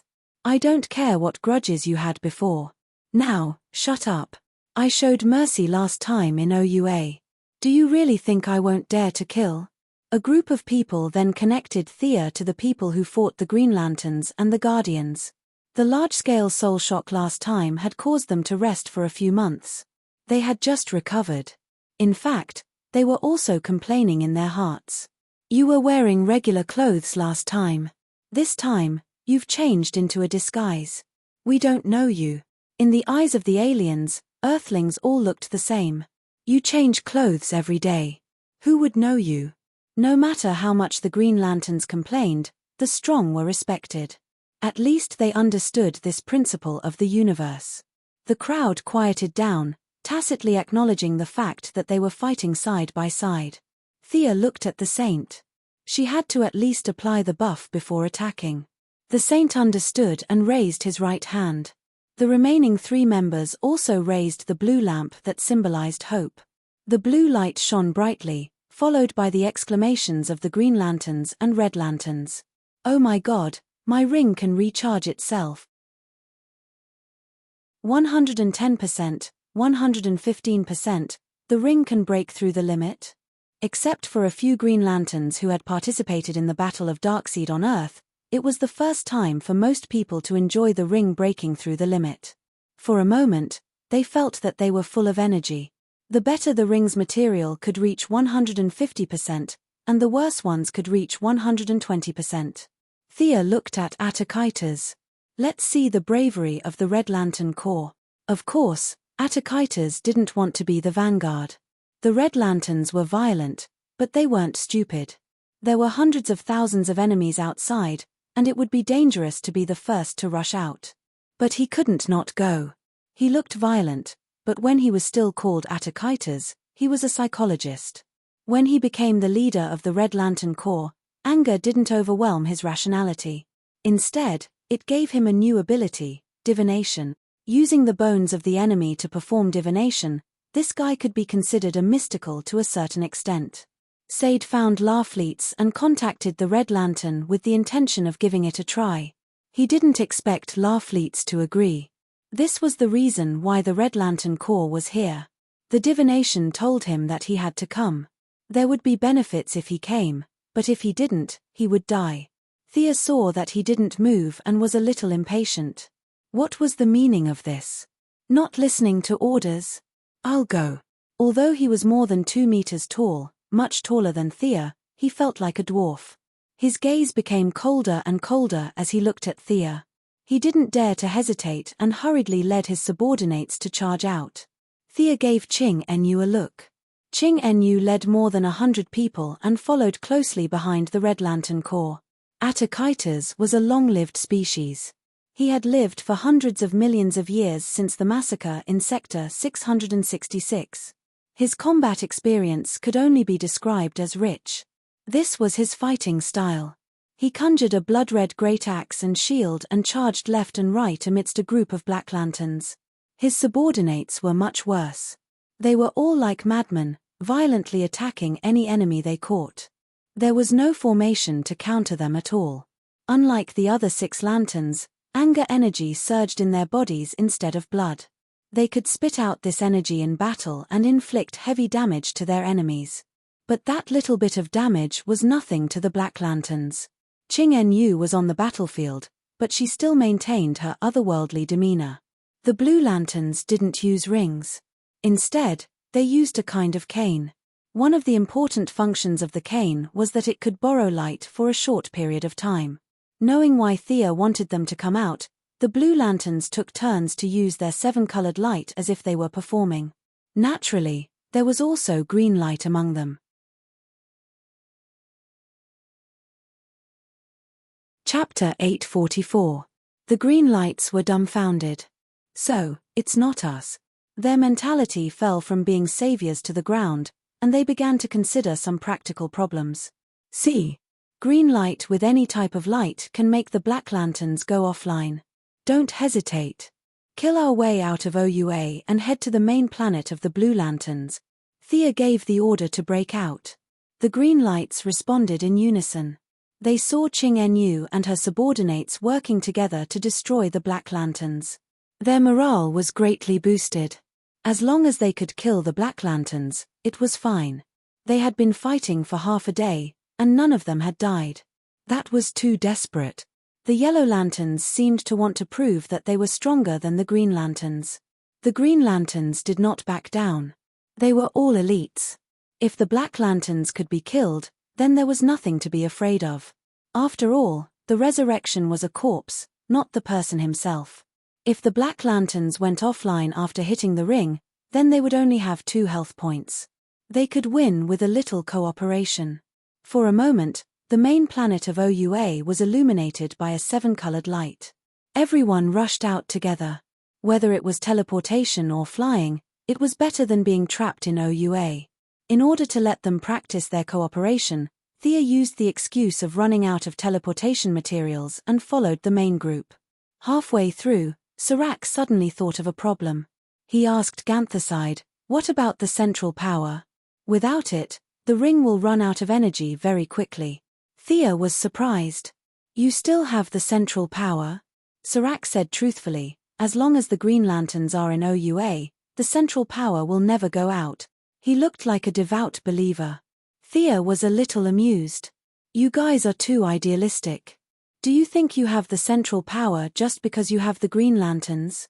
How did you deduce this causal relationship? How could you believe this kind of nonsense?" It was the ion shark that was supplying the power. She looked at Ganthicide with a half-smile. The ion shark could not be abandoned. It was the oldest lantern beast. There were so many people in the 7 Lantern Corps. It would take some effort to carry it back. The central power was easy to find. It was dozens of meters tall and could be seen by anyone with eyes. The main group made a slight turn and rushed out while carrying the central power. Just as they were about to rush out of OUA, the black lanterns behind them covered the sky. The leader was the giant Mungo. There were also countless enemies in front of them. "I'll cover you guys." Hal Jordan's good friend, the hippo head Kilowog, stood out bravely. He wanted to use his own strength to stop the pursuers behind him and buy time for the rest of the team. Green Lantern's courage was not for show. In an instant, more than 10 Green Lanterns stood out, ready to fight to the death to bring up the rear. No need, no need. Keep up with the main group. I have my own arrangements. You. Get over here. Thea grabbed Orange Lantern LaFreeze. This guy was slacking in front of her. Even if she could tolerate it, she couldn't. Use your materialization to block the pursuers behind us.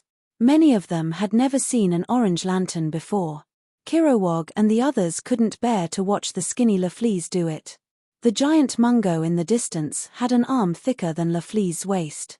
Even the Black Lantern couldn't hide his brutal aura.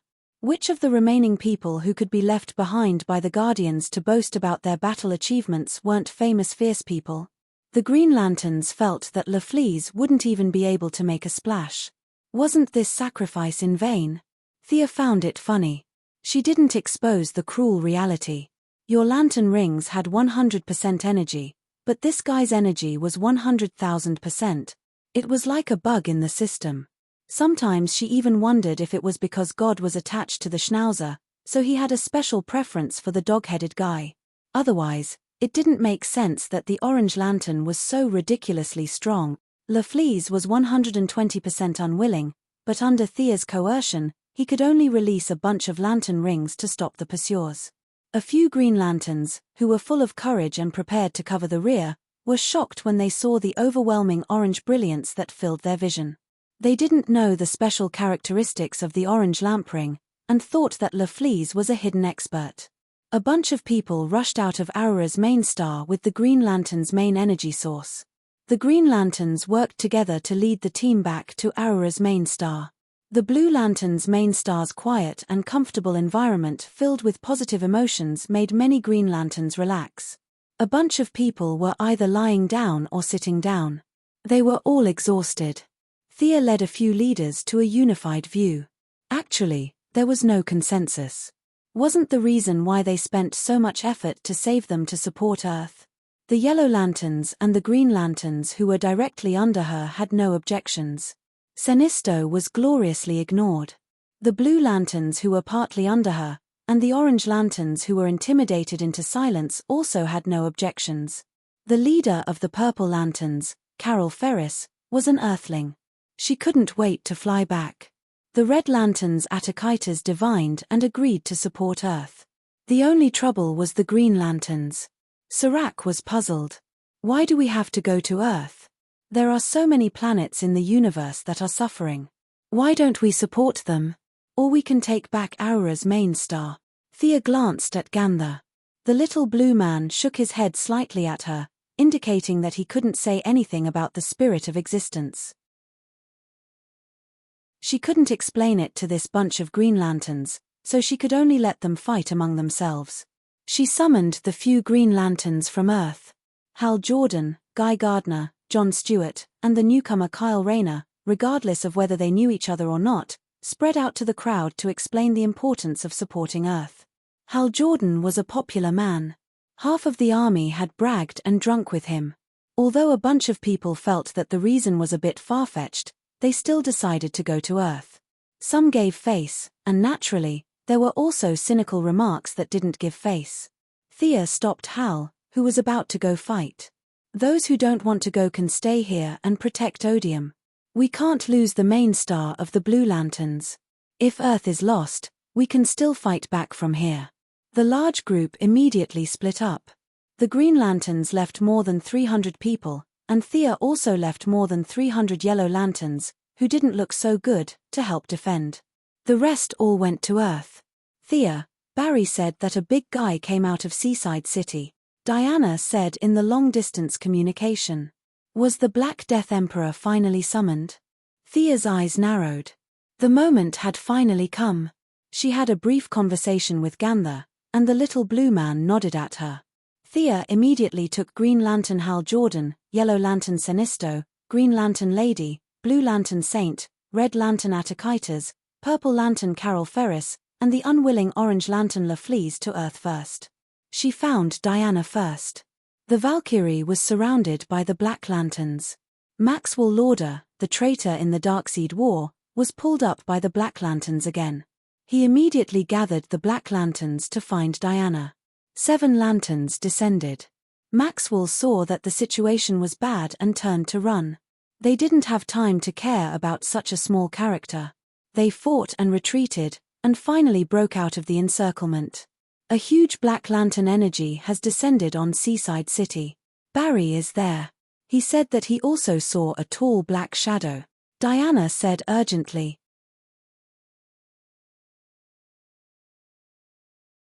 Chapter 845. Now that Black Death King had appeared, Thea certainly wouldn't run over and start the fight.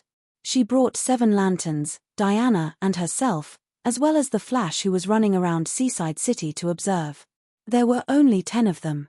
A super boss like Black Death King had to be fought together. If 40 companions weren't enough, she would bring 400.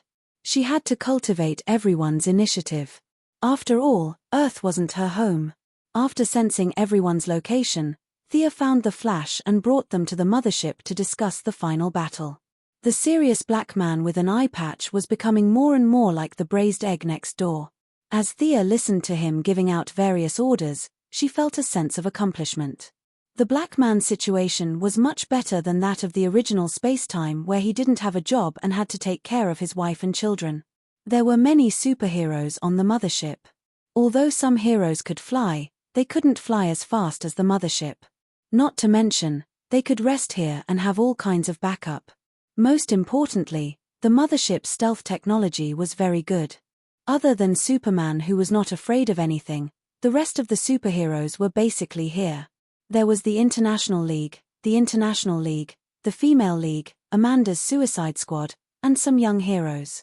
Like Red Robin, Wonder Girl, Damian, Raven, Beast Boy, Blue Beetle, and so on. Why are these guys here? The Flash was a little confused as he looked at a few familiar faces. They were all his good neighbors in the central city. Captain Frigid, Heatwave, the weather wizard who was pardoned after the rain in the New World, Captain Frigid's sister, Golden Glider, and Mirror Master who could pass through glass. "We're here to help," Captain Frigid said ambiguously, then closed his eyes and didn't say anything else. What help? They were clearly here to take refuge. Thea knew that the passage between the two worlds in the central city was now wide open. From time to time, a few Black Lanterns would jump out. Cisco, Caitlin, Wally West, Bart Allen, and the other superheroes from Earth 2 were guarding there. However, she didn't expose them. Captain Lung and his gang were not bad people. They followed the principle of don't kill unless it's absolutely necessary. They never bullied women and children. Their main business was to play with the Flash, and their side business was to rob banks when they had nothing to do. To be honest, with the money they robbed, any banker or economic expert could make money faster than them.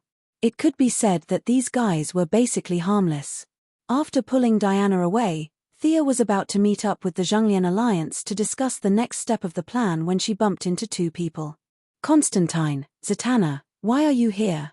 Did something happen in the New World?" Constantine's face was pale. Zatanna could only explain, "The new continent is fine, but we heard that a few old friends have been revived." There were too many resurrected people, so Thea did not have time to observe them one by one. She asked casually, "Who are they?" "The ones from the Cold Flame Vatican who died before. Mage Sargon, Great Alchemist Tanarak, and I heard that someone saw my father. Giovanni Zatara?" Zatanna nodded. "There's also Nick Nacro and Felix Faust," Constantine added. Thea scratched her head at the sudden revival of so many magicians. She was the one who killed Felix Faust, and Nick Nacro had nothing to do with her. This man was Constantine and Zatanna's old friend. Constantine's yellow trench coat with high magic resistance originally belonged to Nick Nacro. However, these guys were no longer worth her concern. The Great Mage in the eyes of the world and the Great Mage in her eyes were completely different concepts. Thea thought for a moment. In order to deal with these 5 great mags who had been revived, she urgently mobilized 500 spellbreakers from the new creation planet's Magic Legion. It was more than enough to kill Black Lanterns and magicians. The Heavenly Father did not care about such a small matter. The 500 people came very quickly. A sonic boom opened, and 500 magic warriors in bright armor immediately came to receive orders. Thea glanced at Zatanna, meaning, is this enough? Not to mention your father's revival, even your ancestor Da Vinci's revival can make him die again. Knowing that she had returned with the 7 lanterns and Superman had entered the mothership, everyone briefly introduced the information they had. In the end, there was nothing much to say. The enemy was at their doorstep. Let's fight. Everything was still going according to the original plan. The Black Lantern's main energy source descended on Earth.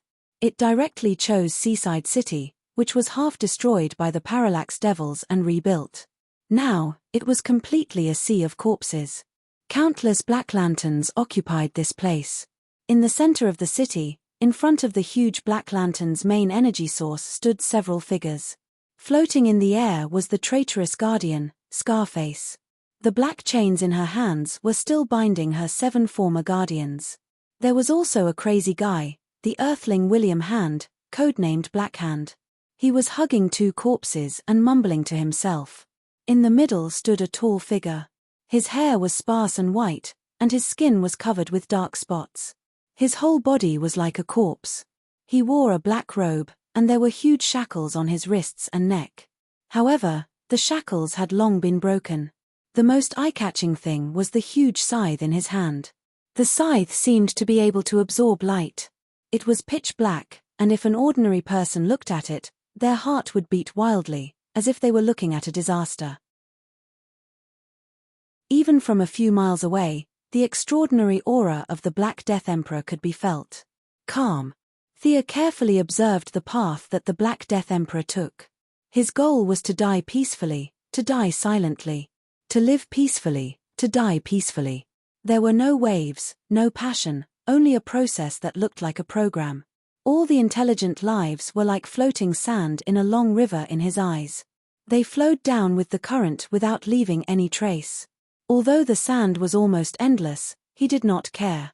He only wanted them to finish this journey peacefully. Thea frowned and carefully felt the principles behind it. The Black Death Emperor's death was different from hers. However, even if he did not take this path, there was no harm in observing. Other heroes did not have this realm. Diana knew that she was trying to reach the depths of the soul. She was worried that her lover would eventually go down the evil path. She was prepared to persuade her during their next interaction, but she did not stop her now that they were facing a great enemy. The 7 lanterns were the first to rush out of the mothership. They were all ordinary people and could only feel the bone-chilling coldness. This guy with the scythe was like their natural enemy. Is this guy a lantern beast? Carol asked. She had seen the purple lantern beast raiders before. Thea chuckled. His not. His death itself. He represents the death of life. Such idealistic and even philosophical words made the 7 lanterns a little dizzy. Only the magicians Constantine and Zatanna felt that they understood. You're tuning in to the Celestial War YouTube channel. Don't forget to subscribe and join us on this journey to catch the most captivating stories.